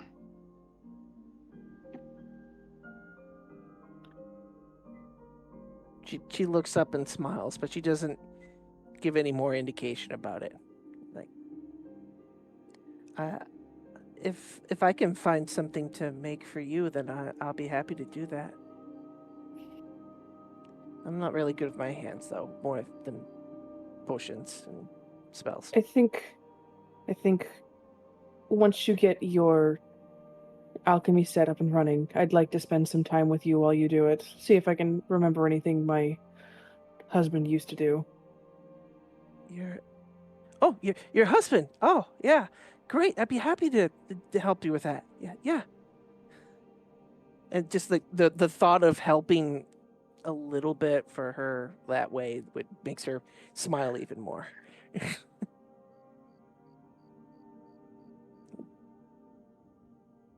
Okay. Will, Bird Buddy, you guys got anything for the night? Babies, is there a fireplace in the broken campground? Yeah, there's a fireplace. Baby is going to be kind of like curling up next to it. What does the fire smell like? Embers, smoke. It's like maybe a little bit of pine, probably pine wood that's being burned. Baby's just kind of just sit in front of it, and they're gonna have a book, not the book, but a book, and there's gonna be kind of like scribbling. Scribbling? Okay. Will, you got anything before we jump to tomorrow morning? Will says that he doesn't mind who he ends up rooming with, or if the girls end up letting him have his own room, but he ends up going to his room that he has and proceeds to start working more on his conspiracy board. Okay. Go ahead and give me a quick. I see you. Go ahead and give me an investigation.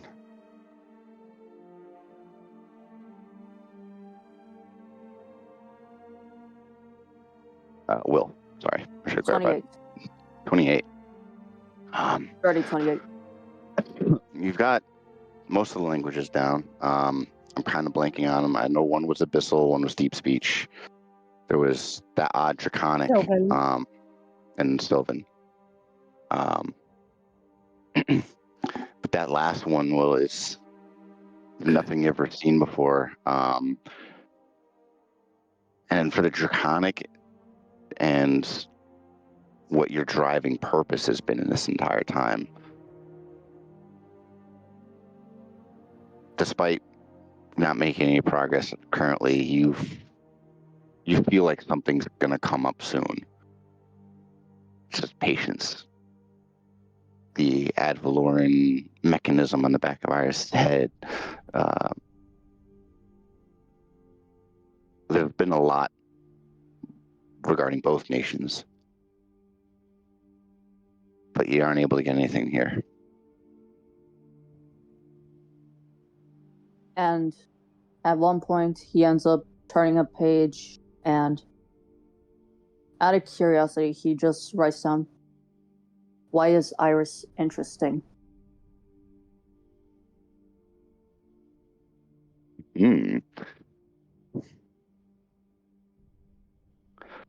Give me a perception check.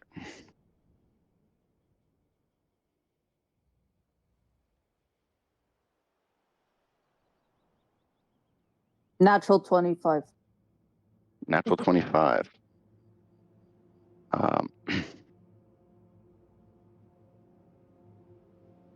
One second.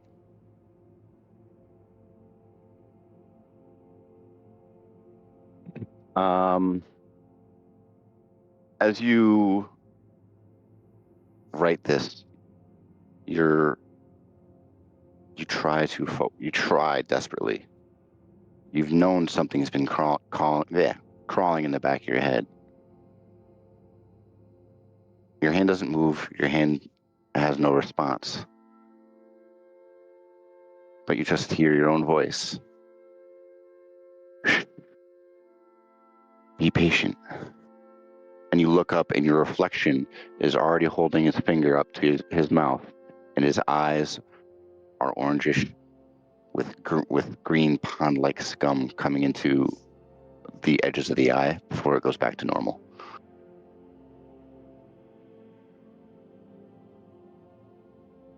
Will just sighs and returns to his notes, knowing he's not going to get anything today otherwise. Okay. I think there. Liz actually wanted to approach Phoebe. I'm not sure if it was tonight or.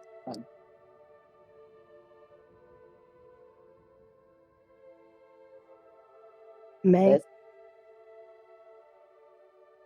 Apologies. Liz probably wakes up in the middle of the night for a number of reasons. Wanders to go just sit by the fire for a little bit before going back to bed.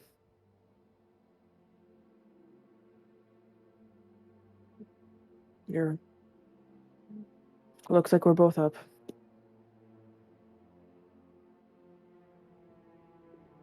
Phoebe just kind of just sets the book down and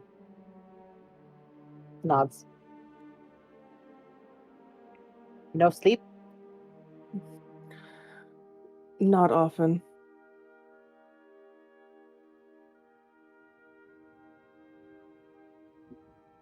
Him?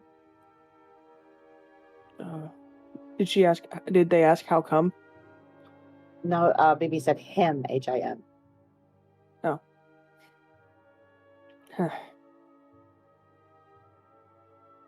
Memories and, well,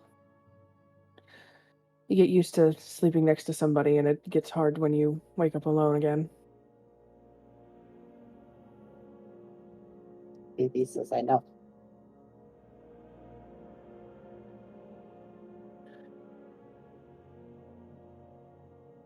You asked me his name, right? Just a little nod. Liz will spend some time talking about her husband and things with Bird Buddy in the middle of the night. Okay. And I'm keeping that vague on purpose. And Baby does the same. Okay. Trade. Yeah, equal trade, equal stuff. All right. Cheesecakes. V, go ahead and give me a con save.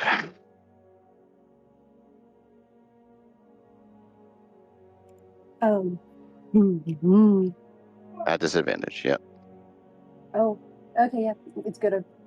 Okay, good.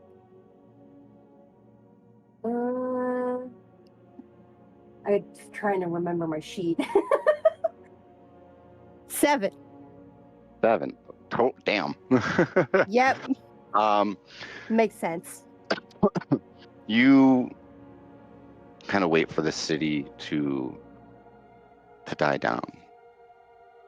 You wait for the peace and quiet, as close to being out in the wilderness again, in a way, as you can. And you head out east, meandering about the city. You pass by a couple guards. They look at you curiously. But they pay you no mind. And you head out to the beach.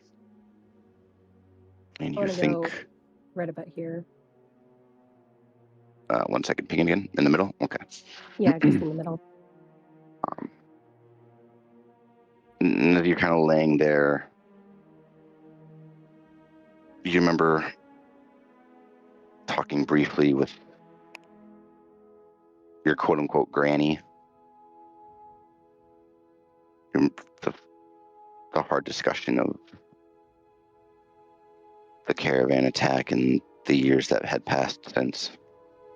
You look to the north and you see average ships, fishing vessels, workers, A couple of them look like they might be Torshav and more in touch with the wilds and the environment.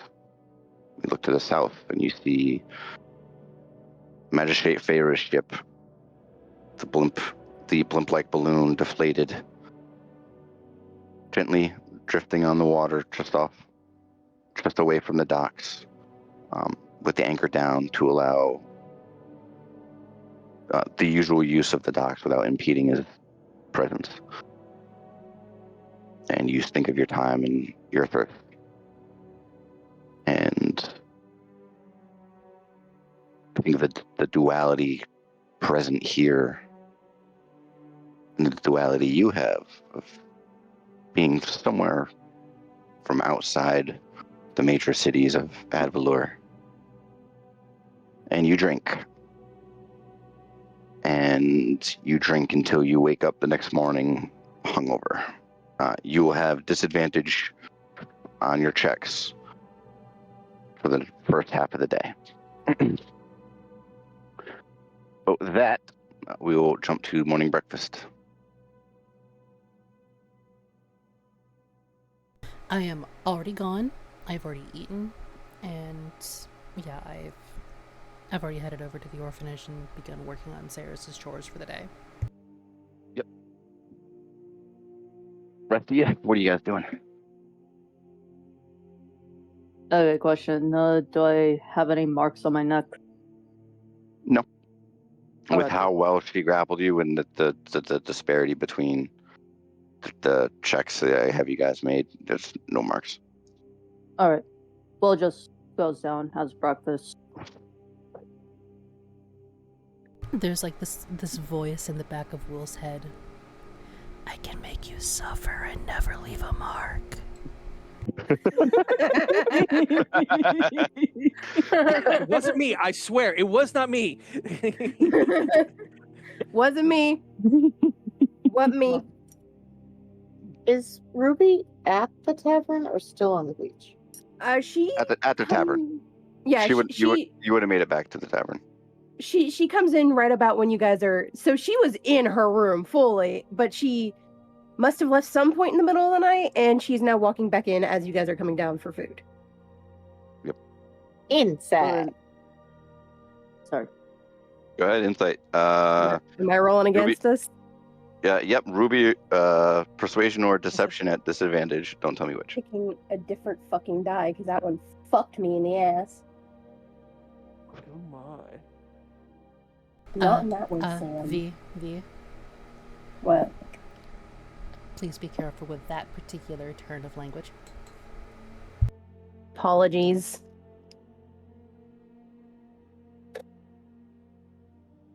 Okay. Do you want me to just say the number out loud or keep it to myself? What's the number? Say it out loud. Okay. Well, I already know I'm not gonna beat Bird Buddy. I got to 27. Yeah, I'm not beating Bird Buddy. That's a 17. Yeah, Ruby. Roll of 18. Yeah, Ruby is very distinctly upset. And hungover.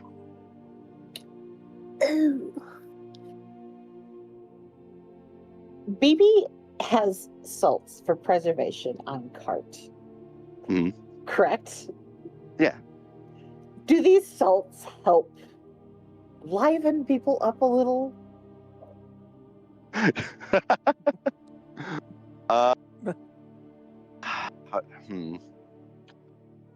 Go ahead and give me a medicine check. Just a straight medicine check to see if you're able to implement it the way it does. Can I see I what the get a bird's about to bonus. do? I have a bonus to this one, correct? Would you have a bonus to this? Yes, because I'm proficient in it and I have that Yeah. extra bonus. Yeah. Then yeah, you would. Yeah.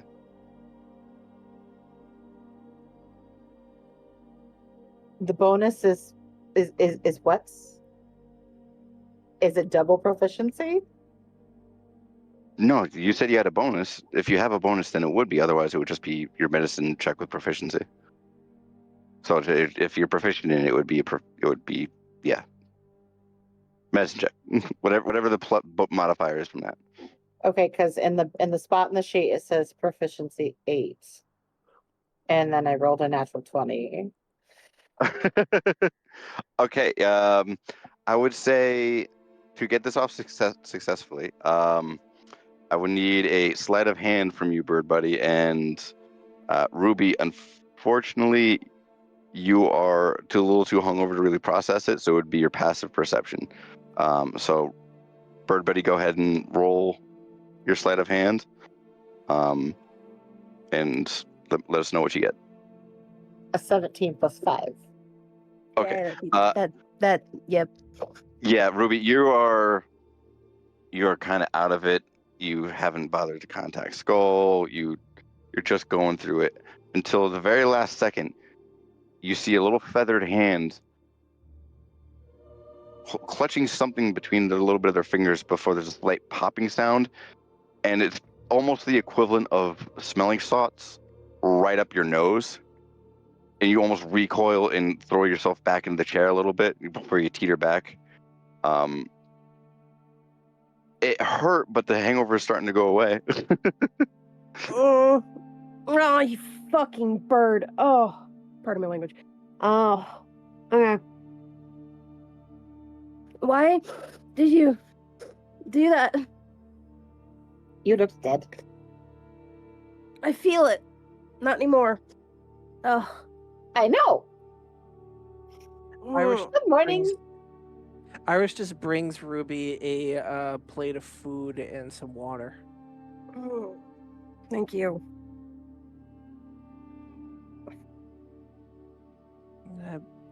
I was a little surprised that you weren't in your bed.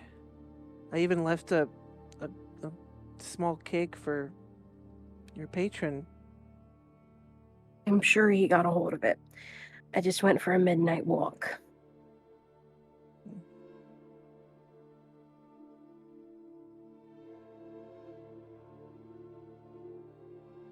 How messy is Ruby's hair? Fairly messy, and there is sand in it. Is Ruby at the bar? Yep. You guys would probably be at a table, so you can all At a table. be circled. Yeah. Okay. Liz pulls out her comb and just goes and stands behind Ruby and is very gently, as to not aggravate the now fading headache, but combs Ruby's hair. Okay.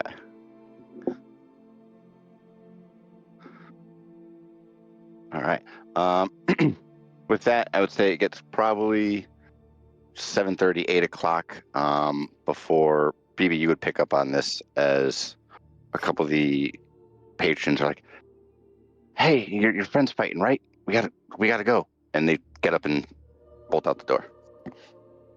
BB mentions fight, and then just kind of starts pulling people. I'm going to break off. I'll meet you all there. Okay. And she'll take over the brushing out for Liz, so until Ruby's ready to go. He'll get up to go. I will say that before going, Will dons his black cloak and his brown mask. The one that covers the lower half of his face to hide his scars. He's gonna go with Liz. BB's gonna go with Liz. They're curious as to why Liz is hanging behind, so yes. And after Liz isn't hanging behind. She's like going, like when we all leave, she splits off from the group after a minute. Oh yeah, then most definitely BB is following Liz. I'll be back.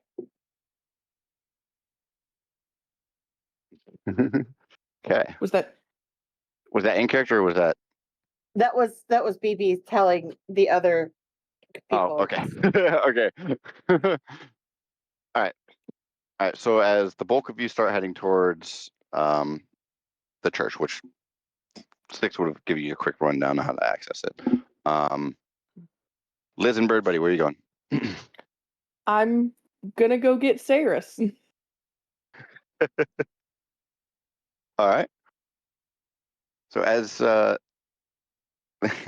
as the two of you start heading east, what is it? You eventually, BB. This is the first time you've come to this. You see the East Docks home for Wayward Wars, and Liz, as you're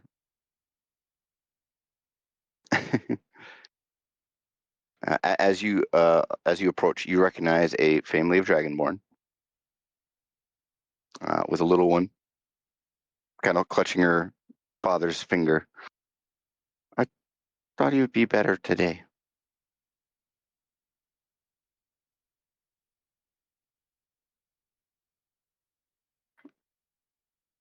Is he still feeling sick? Yeah, the matron said something about.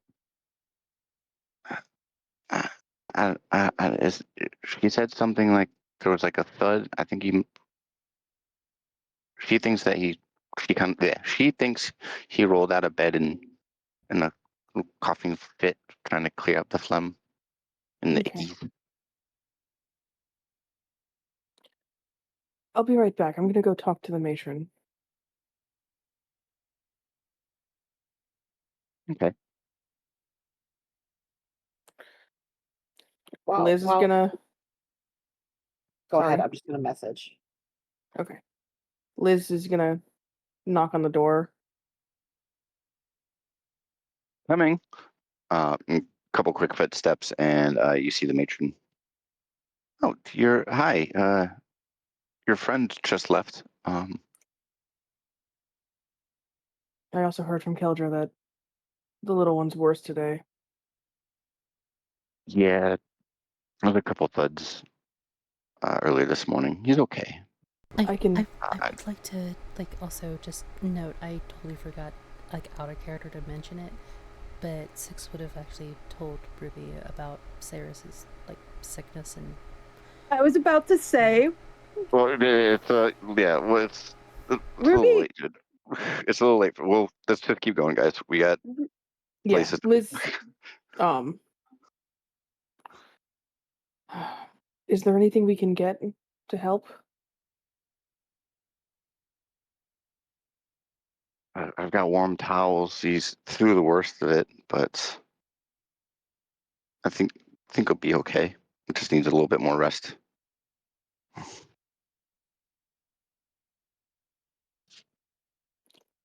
Oh, I hate to do this. I want to insight check her. And yep, go ahead. Insight. 17. 17. Just telling the truth.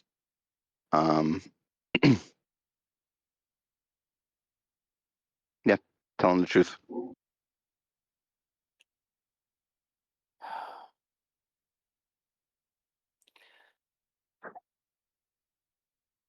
All right.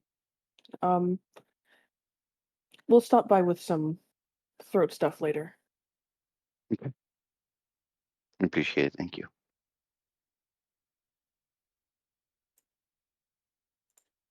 But as you two, Liz will turn to the family and ask if they're going to the fights to watch the tournament. no, we're not going to be going. She wants to. She wants to head to the southern side of the city. There's a bit more. There's a few more Torshavn games there, the ring toss and the like, soaring pebble, stuff like that. Well, at the end of the festival, I have one promise that I have to make good on. Remember? She's directing that to Keldra. Yeah. Flying. And Keldra's father will be like, low over the water. Low over the water. Low over the water. And not fast either. Yes. And nothing too extravagant. I'm not built for the extravagant.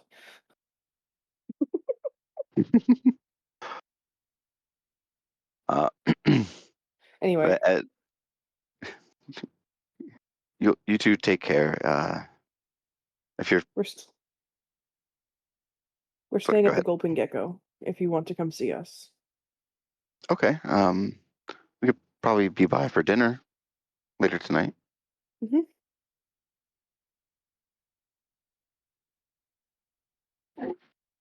That sounds good.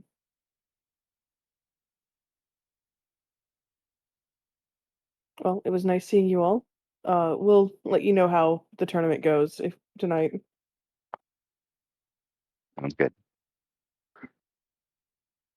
And I'm as looking the for my bird buddy. yep, Bird Buddy's kind of like chilling, a little curious, looking a little curiously.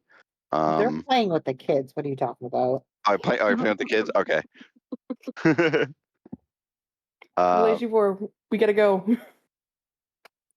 With that, Villagivore, with your passive perception, as you kind of turn to look at Liz, tucked across the street of the side street, peeking up over the box, you see little gray tiefling boy who has likely snuck out. Oh no. Liz would have said I was going to bring him to the fight. Literally to the matron. Okay. She was coming to get him in properly. Yeah. With parental supervision ish. But yeah, as Bird Buddy approaches you, Liz, at the last second you hear pop, pop, pop, and a small figure just tackle at your leg. We going? Come on, how are you feeling? A bit better. Sixx said she was going to be fighting, so I was punching the walls, and you can see his knuckles are a little scuffed. We're gonna have to teach you how to wrap your hands in that case. In any case, how do you feel about hitching a ride? Okay. He's up and on the shoulders. Yeah. She's got horns for him to hold on to, too. Okay. But the rest of you, as you kind of meander around the church grounds, you would have been told by the bugbear that the whole group has to be in attendance before he's able to let you in. And you see Bird Buddy and Liz and a little gray tiefling boy sitting on Liz's shoulders. Hello. Baby is absolutely skipping and holding one of Everybody? Liz's hands. Everybody, meet Saris. Saris, say hello. Hi. Will just tilt his head to the side and waves a bit. You must be Sixx's friend. Mm-hmm. And Liz's, and he kind of like pokes the top of Liz's brow. Yes. Pleasure to meet you. You too. Will nods. And he kind of like shifts a little bit. He kind of like leans over the top of your head, Liz. Is there going to be lots of blood? You know, if Sixx has her way, probably. Oh. Let's go. I debate on this being a good idea, but sure. He was already sneaking out to come in, at least this way he's supervised. Mm-hmm. I even climbed down from the second floor. Oh, you are turning into the littlest rogue, aren't you? Iris just nudges Will for a little second there. But you used to climb down with Bud.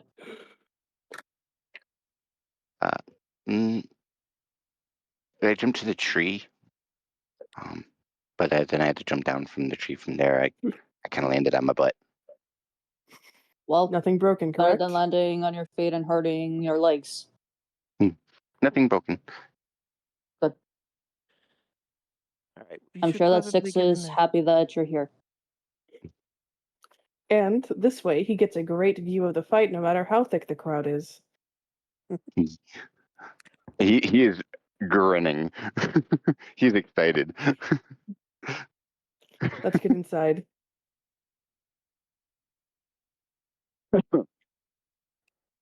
But as the rest of you approach, you guys make your way inside. And it's lines of benches, a couple offsetting, a couple off rooms off to each side, and you can see that there's actually a little bit of a line still kind of creeping out of one of them, and you kind of fall in and wait a moment. Who are you coming to watch fight? Sixx. Sixx. Yeah, Hmm. Sixx. We're all here for Sixx. All right. Vicky Red Sixx, hair. the one that Yes. Vicky Sixx, the one that got contestant 6. That's fitting. Very. Yeah, just one moment, and you'll see. He'll cut into his finger slightly, and he'll mutter a little bit of what sounds like Sylvan, but a little bit gruffer, so it might have a little bit of mix of Torshavan. And he wipes his finger across Sixx's name on the tournament bracket that's on this altar, and it splits open, leading down into a staircase. Baby's And absolutely enthralled. as you make your way down, you all find yourselves in the main chamber, a large, slightly sunken pit, large cage, fencing up on either side. You guys can, most of the seats are taken. You can see there's a cluster. This cluster is open, and this cluster back here is open. Moderately front row. Even at a passing glance, you can see that as you come out of the main stairs here, these are marked as where the contestants come out on each side. So at least getting the whole experience would probably be better to be down here. Yeah, that's what I was going to say. BB's Sounds already heading right. that way. Okay. Go ahead and give me perception checks, everybody, with the exception of Sixx. Ruby, you're still at disadvantage. Yeah, no. Yeah, you're the one that wanted to What? get drunk on a beach. 23. I'm sorry. Dirty 23. Dirty 23, okay. 18. 18, okay. Natural 31. Damn. Okay. I can see the future. I can see the future. So I rolled two Iris. 17, so that's a dirty 20 anyway. Okay, Iris. I think you're the only one we haven't heard from. Cat. 19. Sorry. 19. Okay. Simple enough check for the group. You can see up in this corner here is where food is being brought in and out. Wide assortment of dishes. Seems to be appetizers leading into lunch currently. There's a couple people that are a little bit more dressy, but not anything over the top like you would see in Ad Valor. Like a partially open button-up shirt. Further back on the north side, up a couple feet, because this is fairly underground, you can see a spectator's box. You can see Magistrate Feyre. You can see Verdant Lord Thorald, which let me get the description for him out. have it too if you need it. No, I'm good. I got it. Leadership. Lords and Leads. Roughly middle-aged human, dark brown hair with a little bit of gray near the sides. Almost like a milky sky blue eyes. He's wearing a fairly simplistic long-sleeved white tunic, brown slacks, and black boots that are fairly well polished. There's a bit of an overcoat for the occasion. Will would recognize that he doesn't have his Teeming Legion cloak.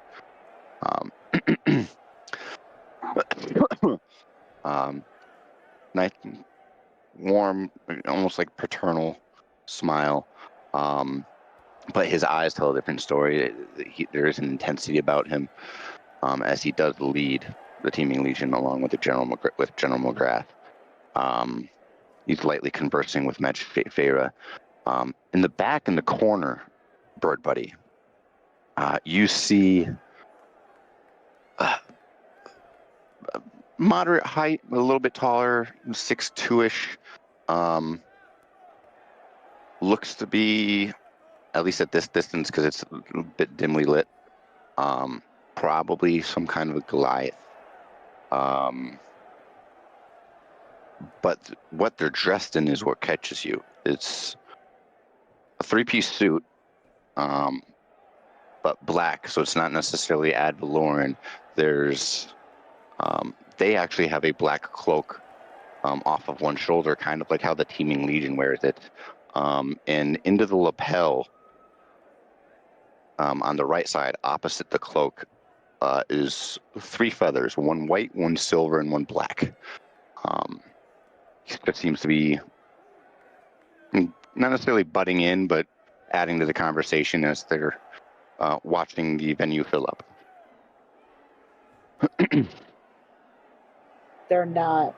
They don't appear to be, just judging from their character, they're not from Torshaven or Edward. Yeah, it's too indistinct. They've, like, the ad valorem's, like, it's an ad valorem, like a proper suit. But they've got their cloak thrown over their shoulder, like the Neutral Zone Teeming Legion, and then the feathers and the darker aesthetic kind of gives Torshaven Talon vibes, maybe a little bit Shadewalker. They're really kind of muddled into the culture of Udania. Phoebe's gonna kind of watch him for a little bit until they get distracted when Sixx comes out. Yep. And general conversation. Doesn't do anything too odd. I can read lips, by the way. If I can see them, I can read them. As long as they're speaking a language I understand. There's got to be some kind of a range for that, though. If I can see them, I can read it. Let's see here. Well, Receptive bird. yeah, with that 31 too. Yeah, I gotta give you something. Nothing particularly noteworthy, of the exception of you definitely see him at least mouth the word 6 or the number 6. Well, And you can see. Make me watch more.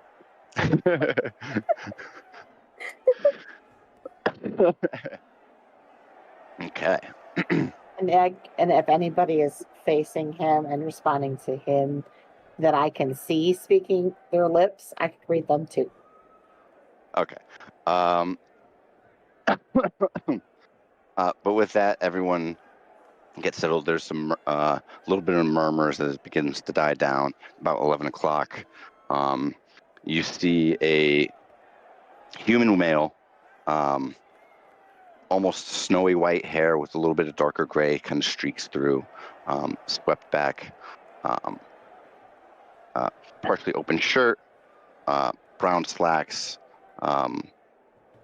black vest to match his boots. And he seems to be holding a stone of some kind. Ladies and gentlemen, welcome to the Hard Brawl Invitational. Each of these fights will consist of 5 3-minute rounds, gauntlet styles. Each competitor will have time to rest between their bouts. Winner takes home the pot, as well as measured gear as they earn their way into the Rudanian Boxing Association. Good Lord. Good Lord. 1 second, folks. My phlegm is acting up. I'm channeling Cyrus a bit too much.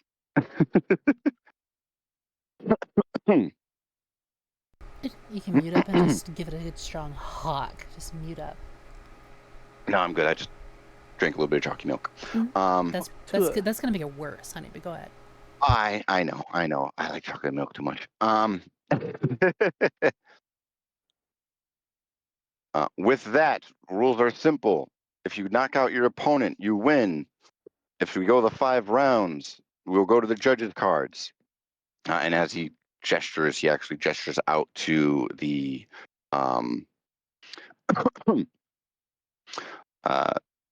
the same spectator box, but 1 layer lower. You can see an odd mishmash of people, grabbing out some paperwork, talking with one another. We ask that you keep these fights fair, as we know, as lawless as the neutral zone can be. We do expect honor. There's a little bit of murmurs about the crowd amongst the crowd, like this motherfucker. Yeah. With that, we'll get to the first couple bouts. And as we get through the first round, the first 2 fights. The first one starts off one way, starts leading into another before getting to a stalemate. Same thing for the second one, but it gets a little bit more lopsided towards the end. Good Lord. Let's see here. Third fight.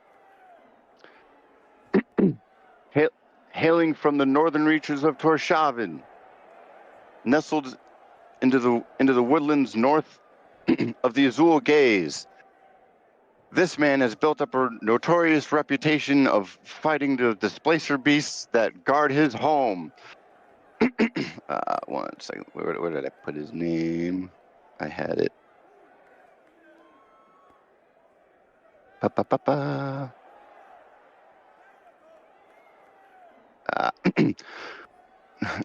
Hailing from Torshavn, Nodorin the notorious Kraken, and there's a thunderous applause. And you can, even from the roar of the crowd, you guys can tell that this is the heavy favorite. As a half-elf comes out of the left hall, starts making his way up to the ring. He's a bit stocky for an elf, but a little bit shorter. A little bit shorter for a half-elf, about 5'10".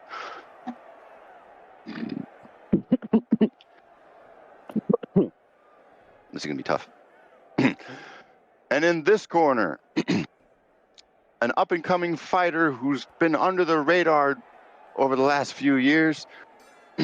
But rumor has it, the southern sands and hellish mountains from the south spat her out. Vicky Sixx! And there's a little bit of clapping from amongst the crowds along with your guys' cheers. Phoebe's making the loudest noise they possibly can make. Will is just clapping. Sixx just rolls her neck, pop, pop, pop, pop. Rolls her shoulders. She's just getting ready. Beat his ass. He looks to the notorious Kraken. Fighter, are you ready? He nods. Sixx, are you ready? Smash fists together. Fight! And he begins to back up. Based on how we did the rounds, I need 5 d20s. Sixx.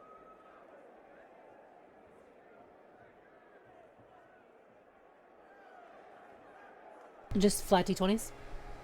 Yep, flat 5d20s plus your attack mod for each one. Plus the attack mod for each one.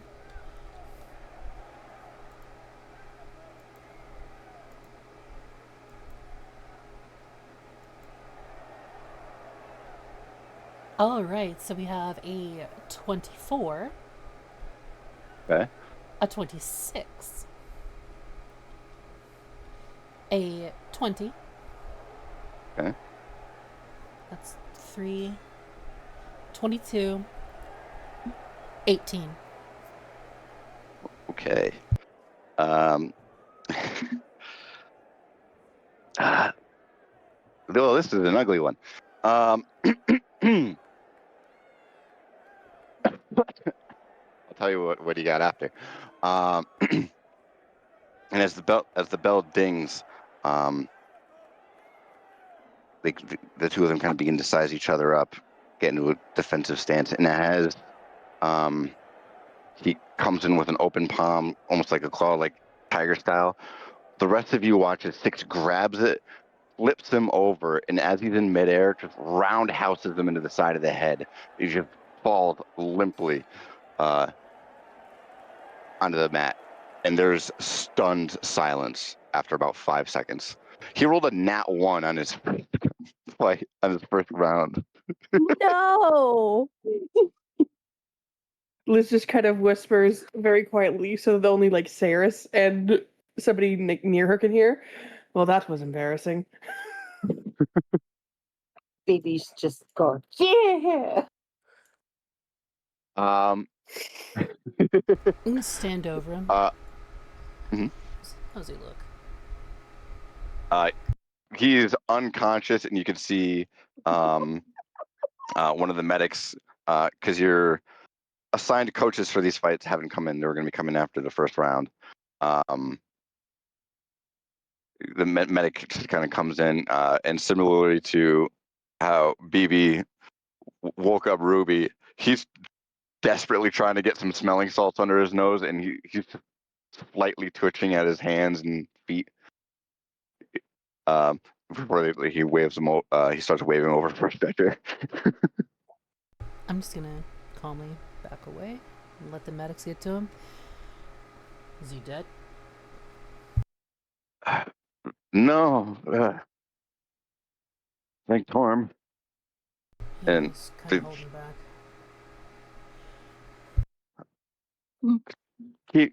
keep trying to hold back. I don't want to have a busy day, and just start carting him off off the mat. Yikes. Yes. And Sixx, would you probably give him like a quick little, give the party a quick nod at all, or would you just head right back? Yeah, I'll give him an up nod and just head back to, the lounge, I suppose, where I need to go. Yeah. Make room for the next fight. Yep. And as you do, you can see Liz is taller as there's a small tiefling child on her shoulders, and he's like pumping his fist. Ow! I just punched my bunk. He's just pumping his fist excitedly. Yeah, I'll just display a quick, a 1, 2, 3 in response to him. Okay. Ruby's blowing out a playful kiss towards Sixx just for fun. Sixx, as you make your way back to your holding area, you had spent a little bit of time warming up. There was a heavy bag, speed bag, place a lifted bench area to kind of lay out and stretch and really get loosened up. This time, when you get back, as he's actually kind of raced into the door, you see an older human male, probably 60s, a little bit of a hunch. He's got some kind of a he got a little bit of a cap kind of flattened off to one side, and he's holding what looks to be a box. You're the broad I'm supposed to be teaching, huh? You couldn't at least give him a challenge? Coach? Mickey Red. Mick's fine. Come on in. Nice to meet you, Mick. He swings the door open, heads inside. Well, the proprietor wanted me to give these to you, but this is for only if you get into the finals. But if you want to take a look, you can at least look it over. Yeah, let's get those on the table here. Let's take a look. As you pop the box open, you see a dark steel gray robe accented with light blue bands near the stitching and along the hem of the hood and down the front. And you lift it up off to the side. You kind of lift it up and look it over. You turn it around. You see "Just Don't" in gold stitching on the back. Oddly, near where the belt would be and where the shoulders would be, there's the stitching almost kind of drapes off of it like ribbons, and it's a pair on each. There's a pair on each shoulder and a pair near the kidneys, twisting in a way that kind of looks like broken chains. As near the edge, there's at the ends of them, it looks like there's yellowish orange frayed thread to accent the broken areas. You smile and set that off to the side. You get to the bra, stark black, what looks to be a white spider stitched into the very top in the middle of where the cleavage would be. Simplistic enough. Set that off to the side. The matching shorts, that same steel, dark gray, almost black, with webbing coming down from each side along the thighs, stark black into the center. Leave that off to the side. And the gloves are the same, with the webbing coming from in between the knuckles and extending out towards the wrists. You've outdone yourself, Mickey. What's the spider motif mean? Well, I didn't do anything. The proprietor paid for it after they got your measurements. I'll have to ask him when I get the chance. But thank you. I love all of it. It looks awesome. And he kind of takes up a couple rolls of black wrap to go along the gloves and along your feet. Fortunately, we can't wear them quite yet, and I have nothing to go on in terms of how to critique your form, so we're going to have to wait for the next round. Well, I hope I can live up to your expectations, Mick. We'll see what you got in store. The rest of you, back in the main chamber, you see the proprietor and Magistrate Feyre are chit-chatting. Feyre, Baby, you would catch that the proprietor mentions Sixx again, and Feyre laughs. Mixed amongst the crowd, I need more perception checks from you guys. All right. Am I on disadvantage still? At this point, no. I'm free! Down 25. Dirty 21. Okay. 19. 19. Okay. Perception, you said? 27. Perception. 27. 18. Okay. 18. Okay. There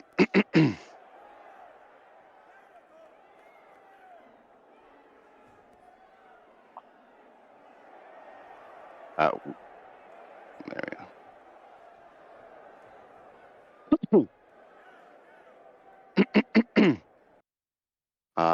Mixed amongst the crowd, now that everyone's kind of gotten settled into things,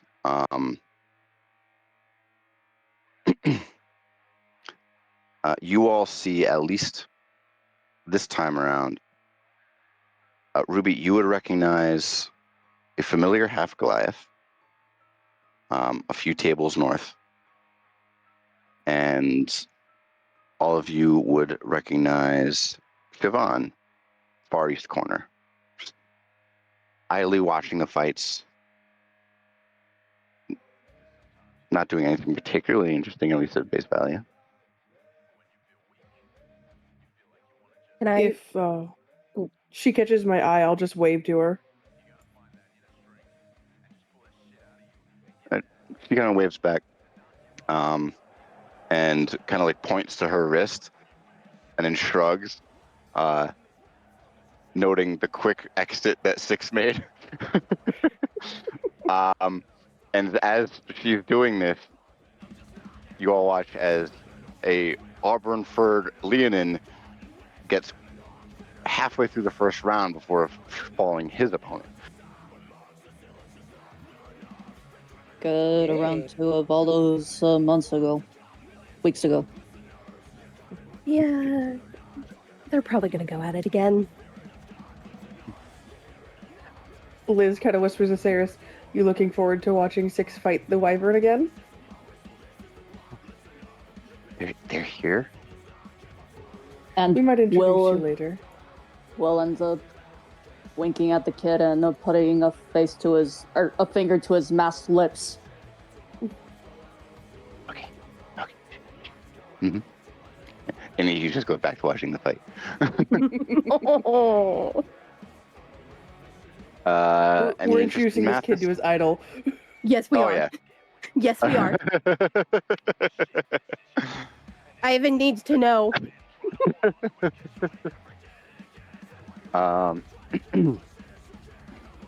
As we finish up the first rounds,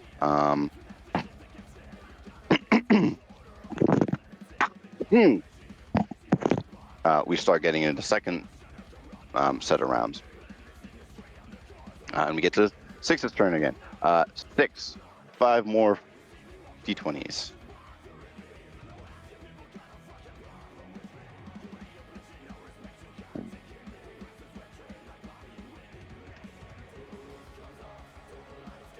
Oh shit. 22, 24, 21, 27, 26. That is a nat 27, by the way. Nice. Okay, so your opponent got nat 20, nat 20, 8, 6, and 3. So you all watch as this, now that we've gotten in the full swing of things, with the display that the Leonin and Sixx put on, the other fighters are starting to get into their rhythm and actually contest with Sixx for a fair while before she starts pushing it back into the third round and into the fourth. Gets a lot of heavy jabs in the fourth round, going into the fifth. And with that, you won 3-2. So I will need you to knock off a hit die to use during your rests.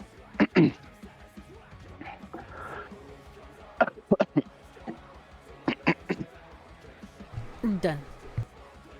Okay. And as you make your way back to your lounge area, Mickey's waiting for you. He escorted you back from the cage. You've got a bad habit of tightening up late. He kind of mimics your loose block that allowed for such open opportunities in the first couple rounds. Yeah, Dad always told me that I block with my face. You know that's not a good strategy, right? Builds character. I got a lot of character. You certainly got that down. And he kind of leans forward, and as you're keeping warm on the speed bag and throwing some jabs in the heavy bag, he's like, "Come here for a second."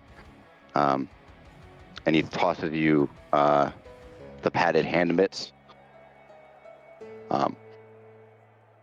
Get your guard up. I'll enter patient defense. Okay. Let me give him a d20. Oh. That is a 16. Not enough. So, yep. So as he starts jabbing and getting into the pads, while you're able to block, you're shocked that like you actually have to like keep your hands moving quicker than you're expecting. Like if Mickey was a few years younger, he probably could be in the ring still. And he gets a quick little shoulder jab in, nothing too extreme because he obviously doesn't want to injure you. Spry for an old man. Yeah. Been around the block a little bit, fought some people, lost a couple teeth, and he pulls his cheek aside, and you can see the first 3 molars past his canines are gone. Man, if only you're just a few years younger, man, you'd be in there. My time's come and gone. Didn't quite make it to contender level, but the people I did fight, they humbled me. Modest dude, but knows his skill. I'd have paid to see that, man. All right, let's run that one more time, though. One more time. Starts getting in the jabs. Party. Yes. More perceptions as the crowd's shifted around now that lunch is being served. People have gotten up, chit-chatting amongst each other between the fights. 19. Another 19 as well. 28. 28.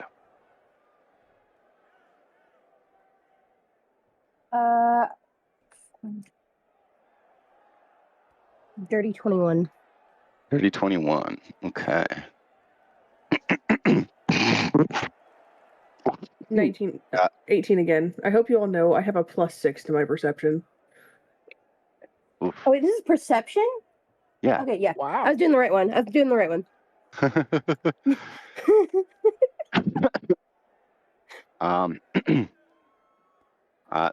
Next set of rounds go by, and it's about halfway through. This time after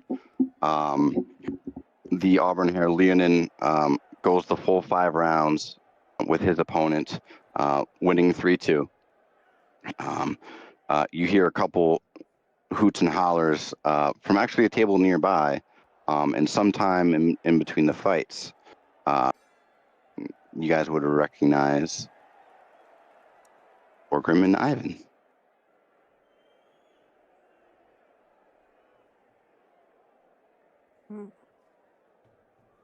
Amatherian and Saphira. Yep.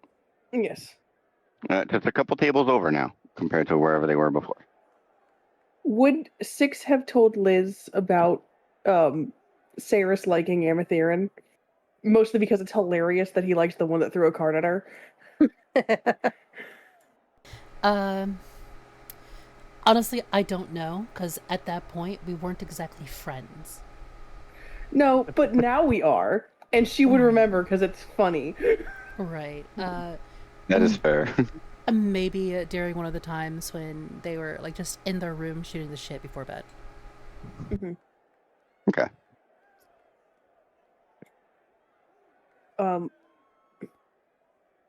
Liz is going to take a moment to take Saris over to say hi. Okay. Just a quick as thing. you, yeah, no, that's fine. I wouldn't have brought them up because they did say they were going to meet you guys. You kind of stroll up and Saris on your shoulders, and Saris. There's a couple times where, because while you're used to being tall, you're not used to being this tall, so you can feel Saris kind of like leaning to avoid a chandelier as you work your way through the crowd. And when I realize he's leaning to avoid a chandelier, like, ooh, sorry. And Ivan and Orgrim's see you approach. Well. And this is Ivan.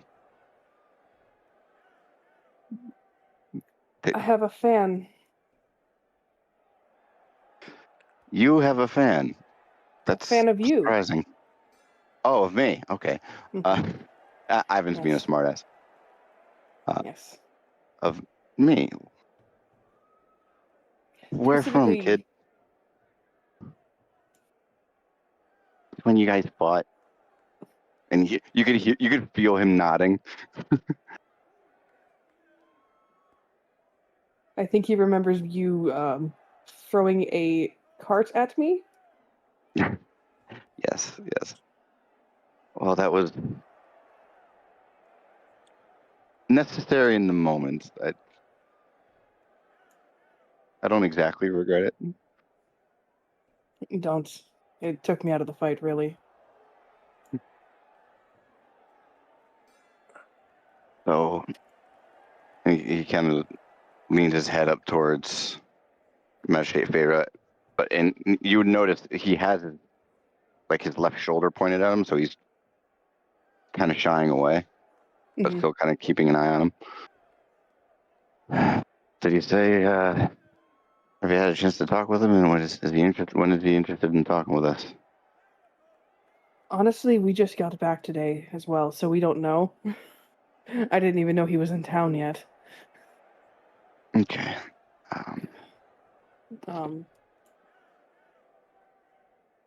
I'll once Sixx is done fighting and I take this one back home, I'll see if I can catch up with him. Sounds good. He kind of leans over to Orgrim. Sir, you said you went and picked up bandages from their friend's cart for Alric to use as wraps. Now Orgrim nods. And looks to you, Liz. Well, you can catch up with them. I'd say give us a couple days. And there's a slight hesitation. This will work for the next 7. And he offers out a small sending stone that's already starting to crack. Liz just makes a comment of, looks like some of the old, basically old gear. Yeah.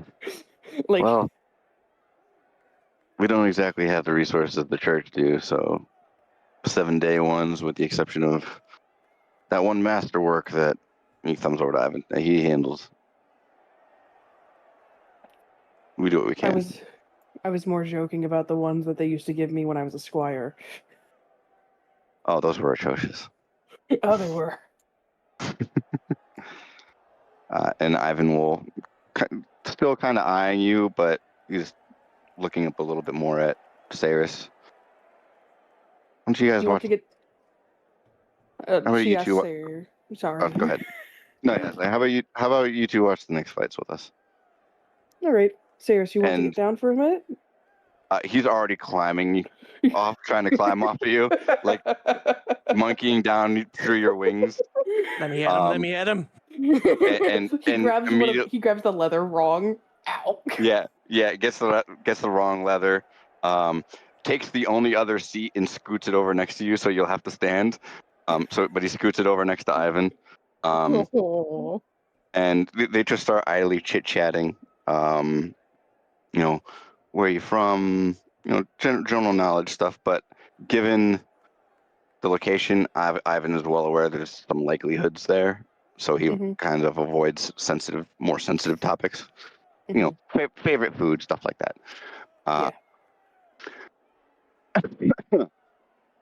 Iris does keep an eye on the situation from her seat, but she's, not.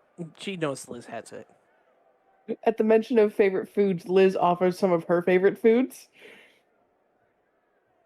like hot pepper jelly. Yeah. And a certain sweet. Oh yeah, definitely. And he's probably just like, "What is wrong with you?" But with that, as we get into the next set of rounds of the tournament, Phoebe, you've had this vetted interest on this well-dressed Goliath dude. And as it gets to Sixx's fight, he actually approaches the banister and kind of leans. Well, much more attentive than the last couple rounds. Sixx, 5 d20s. Yep, I already rolled them because I knew that I would need them. I got a 24, a 25, another 25, a 19, and another 24. Nice. Okay, so this fighter, bit more of a stocky build. Sixx, you would have seen him before the audience had begun to arrive. He's a little bit taller dwarf, but he's got a little bit of longer arms, so he's got a little bit extra reach for his size. The rest of you watch as this man goes toe-to-toe with Sixx. But Sixx maintains an edge through the first 4 rounds of combat before she starts overwhelming him. Sixx, you do not lose a hit point die for this round because you won 4-1.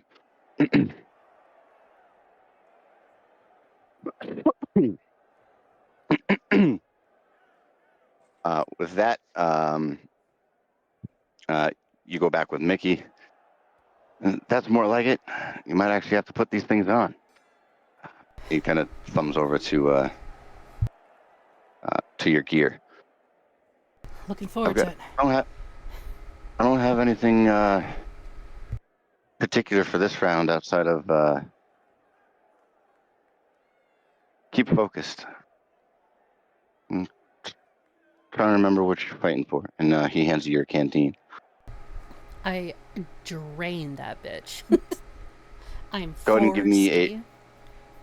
Go ahead and give me a wisdom save.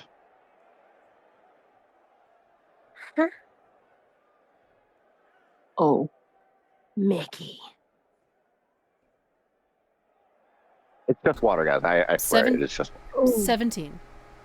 17. Okay. It's as you as you swig it back and he mentions, remember what you're fighting for. And think on what you're fighting for. You get a flash of a memory. Just dripping sweat. You feel like the left side of your face is a little swollen up. Your ribs hurt a little, but you're laughing as you and Dizzy are having a bath together long before you made it through Anaria. Just kind of gently splashing at each other, getting a little bit of water over the side. Are you really going to be fighting in the tournaments one day? You bet. And I'm never gonna lose. I mean, if they've got rules, it might be a bit more difficult for you. That's okay. Just being cheeky. That's okay. Even with the rules, I'm gonna win. Okay, well, if I was winning, if I were to fight, I can't fight yet. I would do this. And she just stands up and just belly flops you. No. Before you're snapped back to... Let's say, hang on. Before the snapback, just Mhm. I'll catch her in this dream sequence, and Mhm. just be like, well, until you can, I'll fight for you, kid. And belly flops, you sink under the bath. It's a bit of a cooler one because you had just finished, your training with Ozen, and you realize that in the midst of drinking it, you just let it wash over your face and down your body a little bit.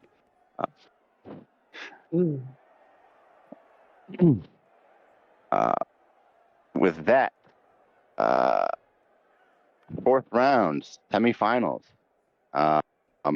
party, perception checks. Yep. I'm gonna be paying attention more to the box with Bird Buddy. Dirty 23. Do I get You- advantage watching this one dude that I suddenly don't trust anymore and I already didn't trust? Yeah, if now that you got a bit more of a vetted interest, yeah, go ahead and take one at advantage. Ruby, you do not have advantage, but yes, you can focus on the box. Natural 22. Nice. Dirty 22. Well, I had a Alright. I had a 17, but with the advantage, I rolled a natural 20, so natural 31. Ooh. Damn. I rolled a Bird dirty Buddy sees 22. all. Bird Bird Buddy Buddy's knows God. all. Bird Buddy is God. For the rest of you who haven't quite noticed anything in the box yet, the crowd hasn't changed too much, but there's definitely a more vetted interest in the Leonin and Sixx. You can see a couple people have gone over to the betting stands to throw in a couple extra dollars here and there. In the A midst of couple extra this, coins. in the midst of all of this, just before the fight gets ready, I'll step out towards the middle of the ring, just touch gloves. Okay, for the next round. Okay. Yeah, because there's like actual respect there. Yeah. I'm just keeping an eye on the people around. Yeah. Nothing nefarious. All of you notice that you still haven't seen the Tabaxi, wherever she may be. But considering how she fought in the way back when, probably not going to see her. Ruby and Vale. You notice that this Goliath is fairly chummy. Obviously, he's been putting on this tournament for a couple of years. But they're much more excited. Eagerly anticipating the next bout. And Bird Buddy, you would pick up on what he mouths this time is. Yeah, I'm pretty sure that's her.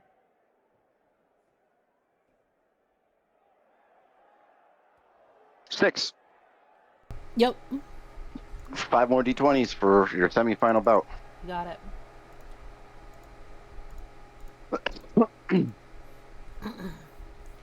All right, so right out of the fucking gate, we got a 27. Whew.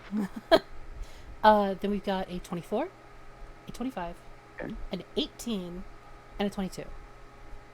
Okay. Damn. I'm in my element. Oh yeah.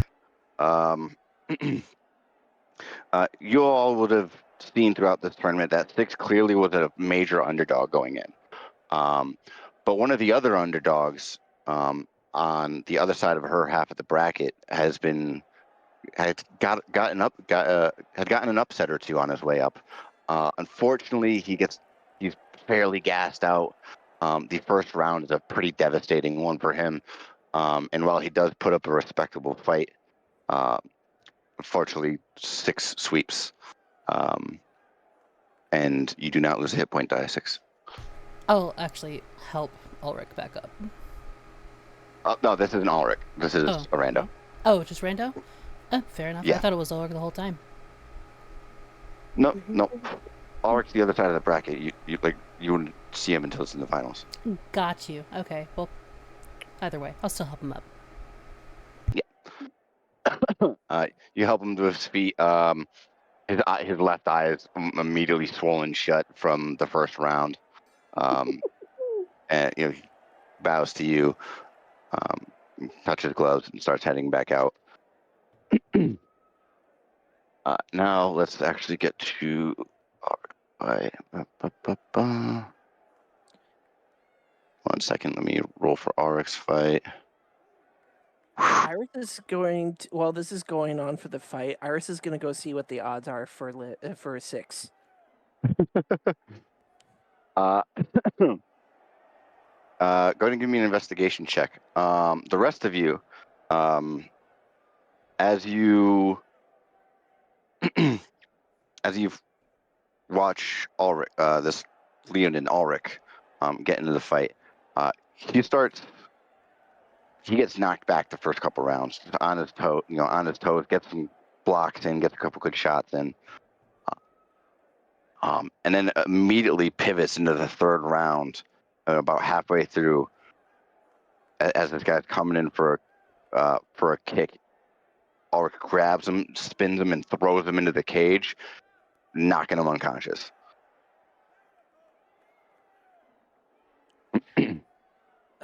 That's a 19. 19. Okay. While there's definitely,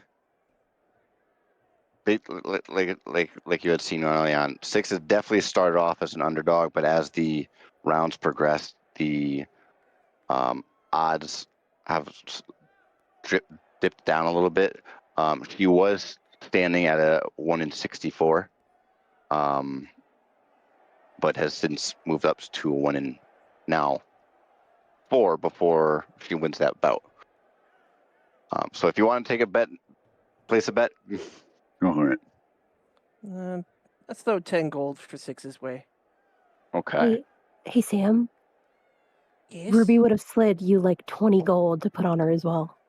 Okay. And then then 30 altogether. While they're Alrighty. making a bet, Baby's gonna pull on Liz's sleeve and try to whisper to her.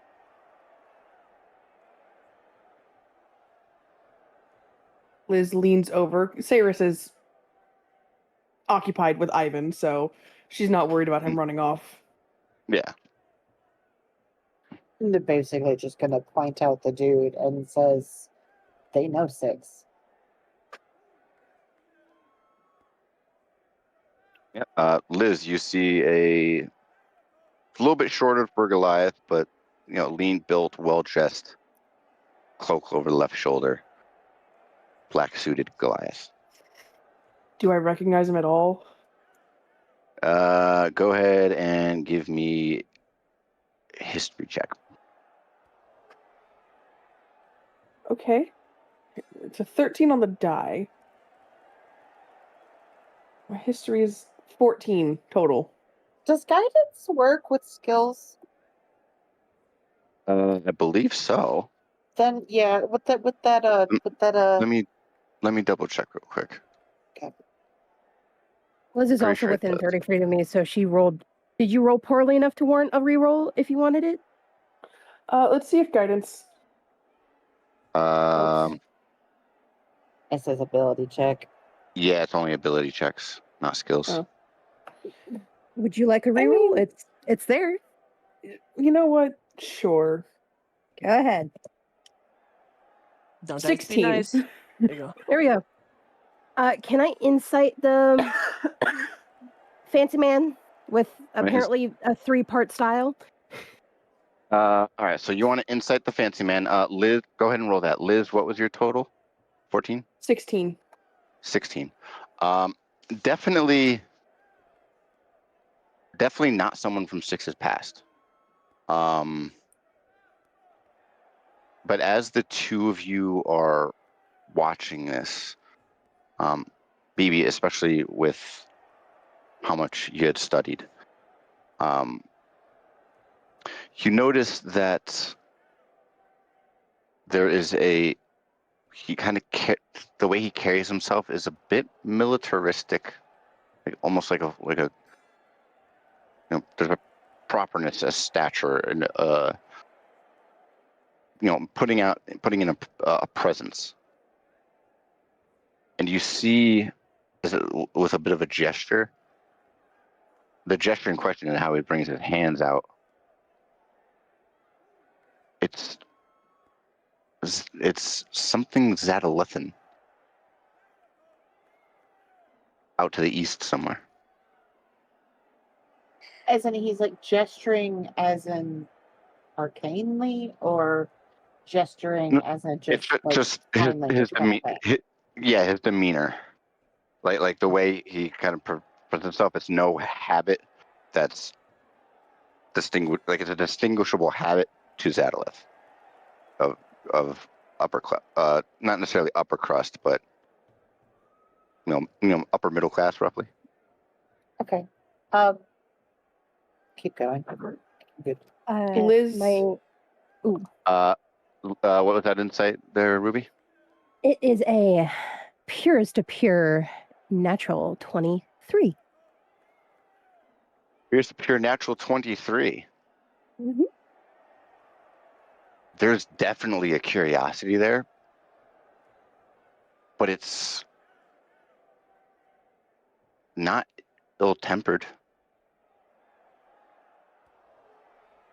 Given what Ruby had mentioned, or not Ruby, what Vale had mentioned, and what they were able to pick up on. I think Bird Buddy only told Liz though. Did Birdbuddy only told this? I don't. Yeah, it was whispered to Okay. Liz. Gotcha. Okay. But Yeah, I did roll a 27 for insight as well. for insight. Okay. Yeah, for the two of you. Yeah, it's not ill-tempered. There's a very heightened curiosity. And Bird Buddy, you would pick up on this might be the end of a search. Maybe an unpunished crime, given his demeanor and the interest in Sixx. And as you noticed it, he leaves the area. Sixx. Where's Oh no, I was gonna say that I tell Orgrim and Ivan in Draconic, so that Sayers can't hear me. Gotcha. Okay, so yeah, Well- sorry, go ahead. Orgrim. Hmm. Velagivore says that guy recognizes Sixx and he's Zadolethan. He kind of leans. Doesn't look too difficult. You want me to keep an ear out? Look into some things? Yeah. Okay.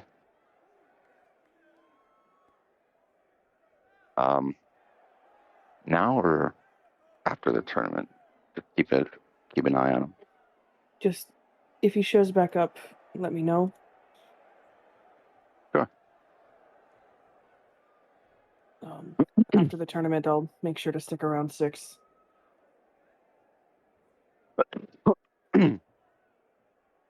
Sixx. Yo. Per the standing of the tournaments, now that you've made it to the finals, you're allowed a 15-minute interaction with Auric. You can, as he shows up, kind of idly chit-chatting as you've finished getting into your gear. The two of you are kind of warming up side by side. You're on the speed bag, he's in the heavy bag. You swap back and forth. Well, Well, I was hoping it would get this way. you're up next, huh? You and me now. All right. Rematch. I've been looking forward to this, man. You wanna place a little wager? What do you got? Well, given what I saw in there, I still got some lingering doubts. If you really are the Jackal's pup.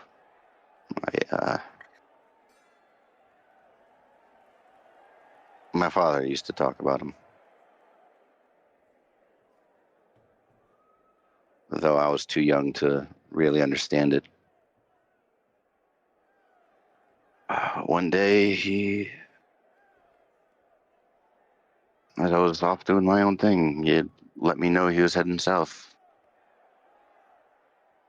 A few days later, the southern gates fell. And I heard what happened to your faction. And I'd been trying to find a way in for answers. You and me both, big guy.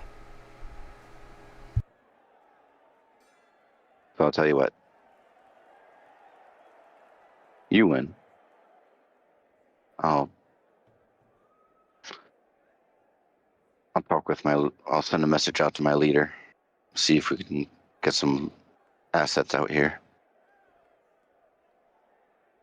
But if I win, I had wanted to get in some answers. And our leader mentioned how your father had a tavern back in the webs. And he stops.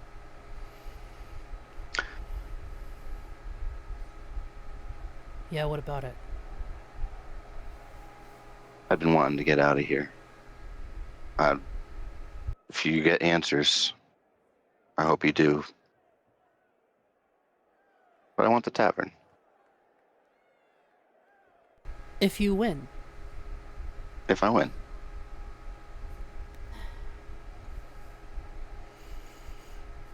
That's a big bet.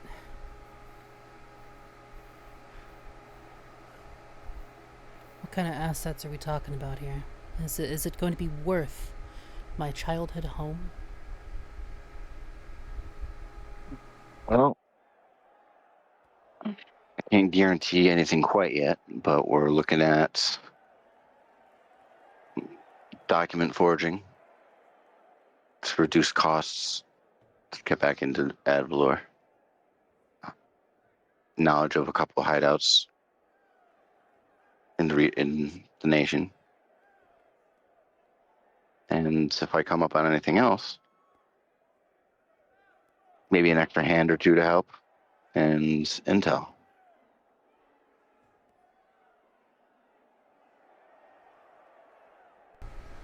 I still get to go to the tavern, right? You're home. I would just be looking after it. If I lose, you better take good care of that place. Dad put years of blood, sweat, and tears into that pub. With what my old man told me of him, do anything otherwise would be a great dishonor. Then I guess I better kick your ass. See you in the ring, big guy. In the ring. And he gives you a quick little soft shove with his fist before returning to his side. And then,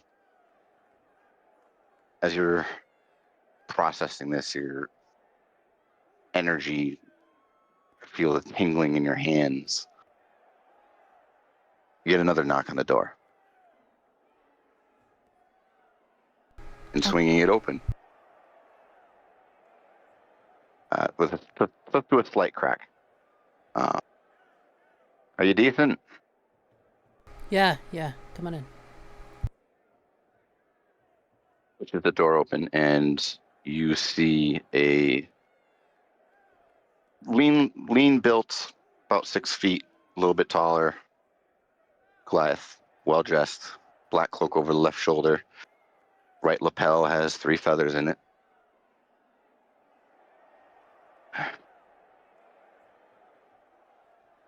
You know, as much as the people here are enjoying it,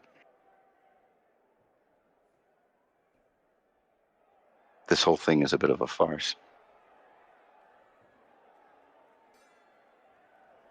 Jaw tightens a little bit. Care to elaborate?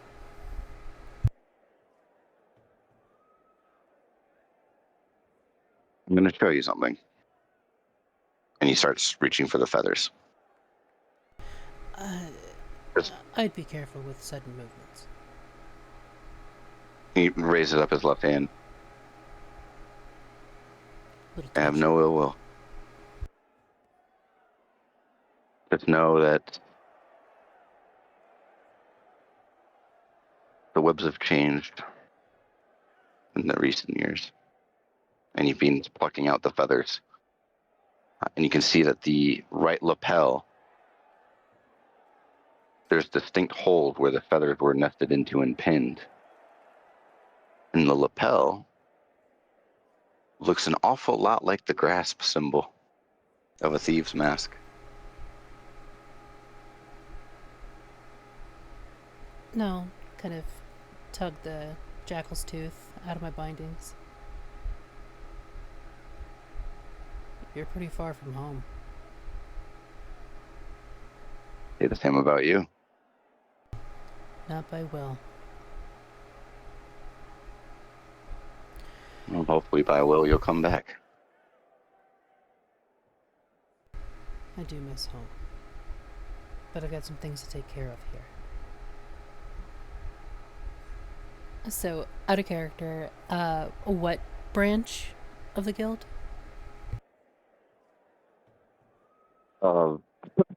It seems to be a member of the Grasp. Considering he was able to track you down, probably intel. Directly my people. Got it. Yeah, like the at least based on what you know, it's the Grasp symbol. And based on what he's told you and has been hinting at, he's tracked you down. May or may not actually be Grasp, but he's certainly got the style down. What do you want with me? Me personally, nothing. I met an old friend of your father's in my travels. Etzer.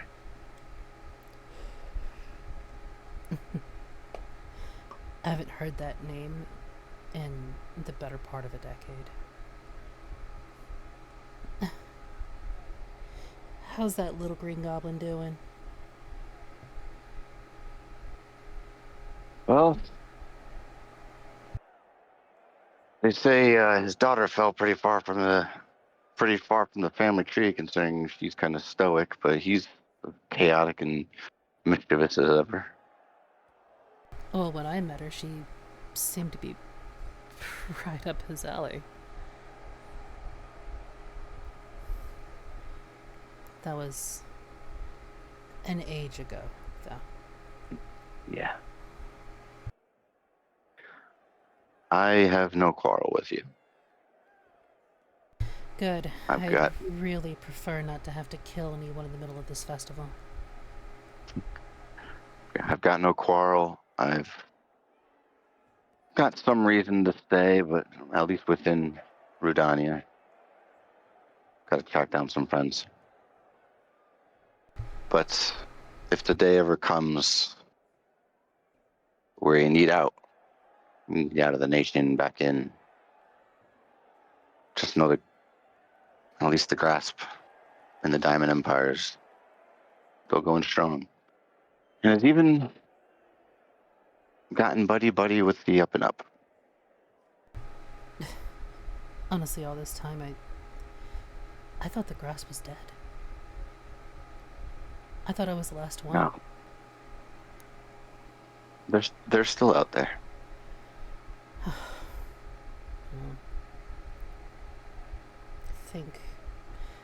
I don't know, gods, I guess. I think that's the term, but you know us.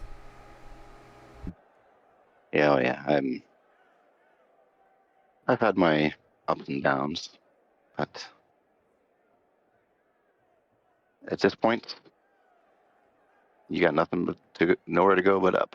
And later down the line, if I can help, I'll help. And he offers his hand. Just for formality's sake, and I know you probably don't like it, what's your government name? So I can give Etzer some peace.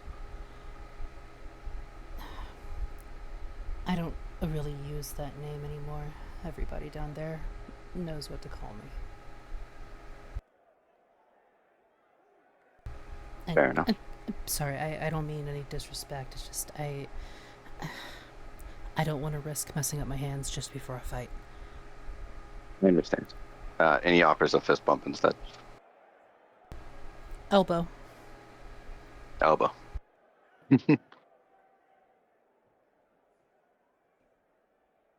Now I've got to pretend to fit in for a bit longer. And he starts to walk towards the door. He turns to look at you. But if you're ever in the area, if you need some assistance or in a tight spot, I know some of the guilds out here at least still ally themselves with the grasp. If you need any help, look up Jock's Hardbow. Jock's Hardbow. You want to type that out for me? V.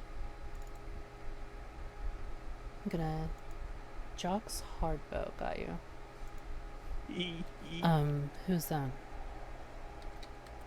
We'll cover that. All right, mysterious. I like it. I've got a fight to get to, and you've got a fight to watch. So Might as well enjoy rubbing elbows with the magistrate while I can. yeah, which one? Pink Topaz? Pinky, yeah. I look forward to seeing him after the fight. Then I gotta talk to him real quick. But that'll come later. Enjoy the fight. I will. And as he leaves, Mickey comes in. Who the fuck was that? Oh. I'm kidding. I know this. Do you? Because I've got not the foggiest. Who the fuck was that? Outside of the proprietor. Not a damn clue. Oh, Apparently, he used to fight like me, though. that was the proprietor. Mm-hmm.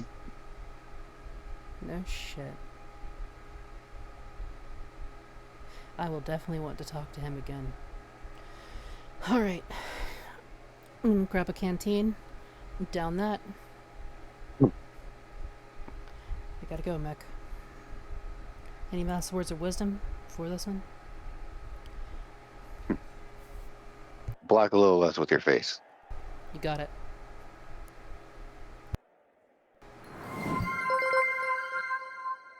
Okay. So, the rest of you guys, as there's about a 5-minute warning, you all see the Goliath individual return to the spectator box. Just starts mildly chit-chatting with Magistrate Feyre and Verdant Lord Thorald.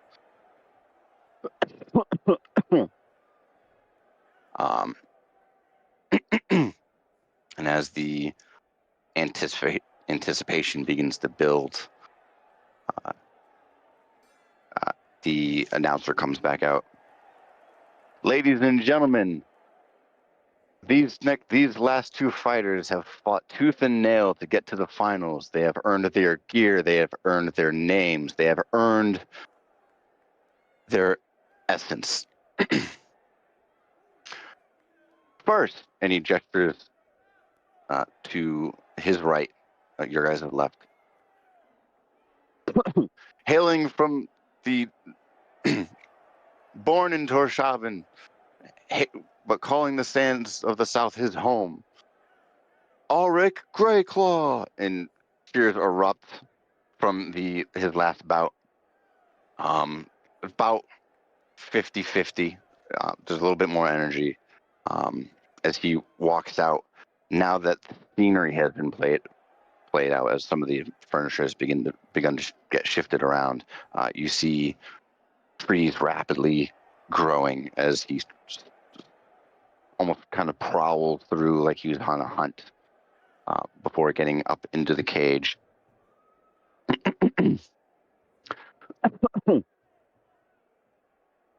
second.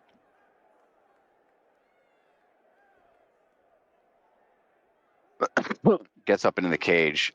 There is a confidence about him as he's kind of bouncing around on the tip, the front of his paws.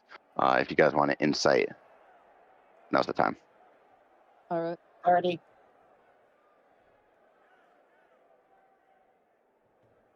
Not 25.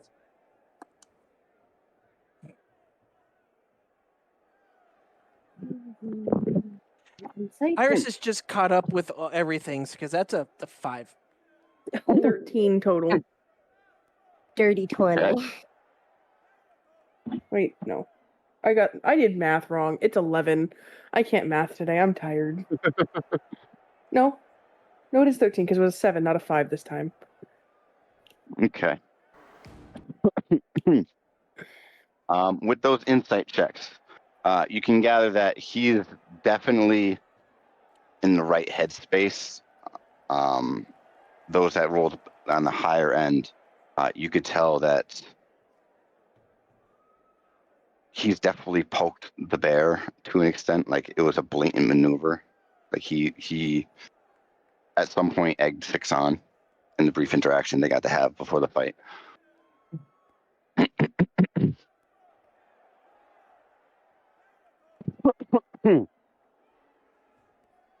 And then the announcer starts continuing on.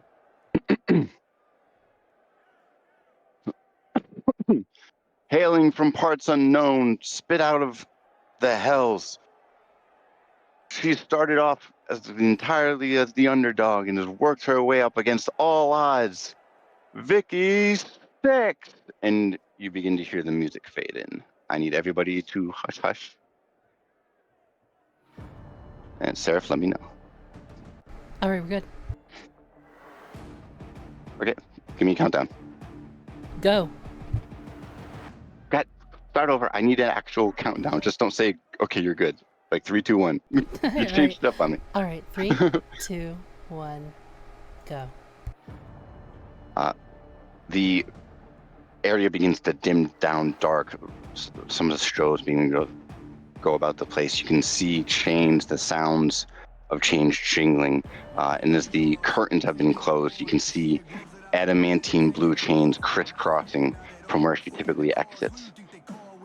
And as there's a bit of a white glow coming from beyond the hallway, you can see it gets more and more intense as a figure begins to step further and closer to the curtains.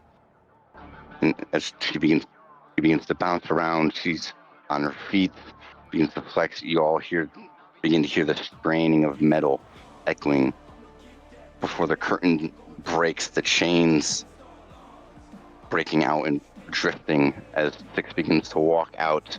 There's the heavy robe covering most of her face. The strands of ribbon that were emulating the chains are drifting back as if trying to reach out as she can to reconnect as she continues to strut further and further closer to the ring. All of you can see just beneath the hood there is a confidence and an energy of monstrous proportions. And BB, you see a little bit of opalescent light shining from where her eyes would be. And Sixx, as you kind of get up into the ring, you can stretch, work your way through, and Sixx begins to prowl on the opposite side from Ulrich, eyes locked. And Sixx, in this moment, in the energy, you try to focus, listening to the music. You think back to your memories of training, the tournament that you had seen so long ago, the excitement of watching your sister and your brothers erupt and roar as popcorn and food scattered across the space as the fights progressed on. You finally made it. And as you rest against the corner of the cage, you kind of look and you focus. You think back to Ozen. One day these kids are going to need you. Make sure you're ready to stand for them. And she turns back around. She rips off the robe as it trips off and falls onto the cage floor. She's head to toe, sweat having warmed up, chiseled abs between the shorts and the bra. As she begins to step forward and get into her guard, Ulrich, who's absolutely ecstatic and ready, begins to get in. As the announcer looks to Ulrich, "Are you ready?" He nods. Sixx looks to you. "Are you ready?" Nods. fight. And that's where we're going to end the session.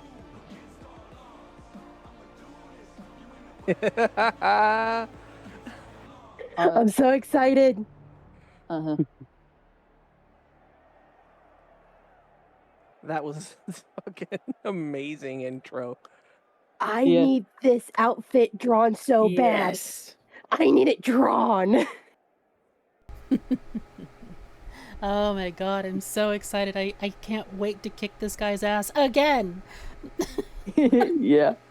It's gonna be such a Well- great fight. But this time Well- you're getting paid to do it. You're getting paid. You'll potentially get paid to do it, and you will finally know what his subclass is. And as Ooh. an added little nugget for your excitement for next week, the last time you guys had a bout with the Wyvern, they all leveled up. So he's level 10 now. Oh. She gets to keep the outfit either way, right? She better. Yeah, she'll be able to keep the ass at this point. she'll be able to keep the outfit. At stake now is just entry into the next tournament. Okay. Because if not, I'm fighting the proprietor. And I'm gonna win. But with that, hold on real quick, guys. Angel, go ahead and give the credits to the music, and then go ahead and Yeah. wrap it, and we'll see you Yeah. on the other side. So, our final song of the evening was Against All Odds by Jonesin. All rights reserved, but to their respective owners and artists. This was a song by Trailer Music. Be sure to check out Jonesin on YouTube as well. I will put the name of the artist in chat here so that you can listen to it without it, being reduced in sound and what have you. But it was such a great song to use. I really hope that we were able to do the song justice and that the artist appreciates it if he hears it. But yeah, take care, chat. Thanks for stopping in. All right. Thanks for watching her beating the hell out of people. Yeah, those dice were really in my favor tonight. But I'm going to go ahead and mute up and give my sign off and raid off. So stick around, guys. Alrighty. We are going to raid off to one of our friends here. That was super exciting, and I cannot wait for the next session because it's going to be an absolute showstopper. We are going to raid off to my good friend, Luna Neko Ninja. Please be sure to give her a follow. She's an absolutely wonderful person, a great role player, awesome gamer, and just absolutely adorable. And with that, I love you guys. I'll see you tomorrow for Waifu Wednesday. Good night!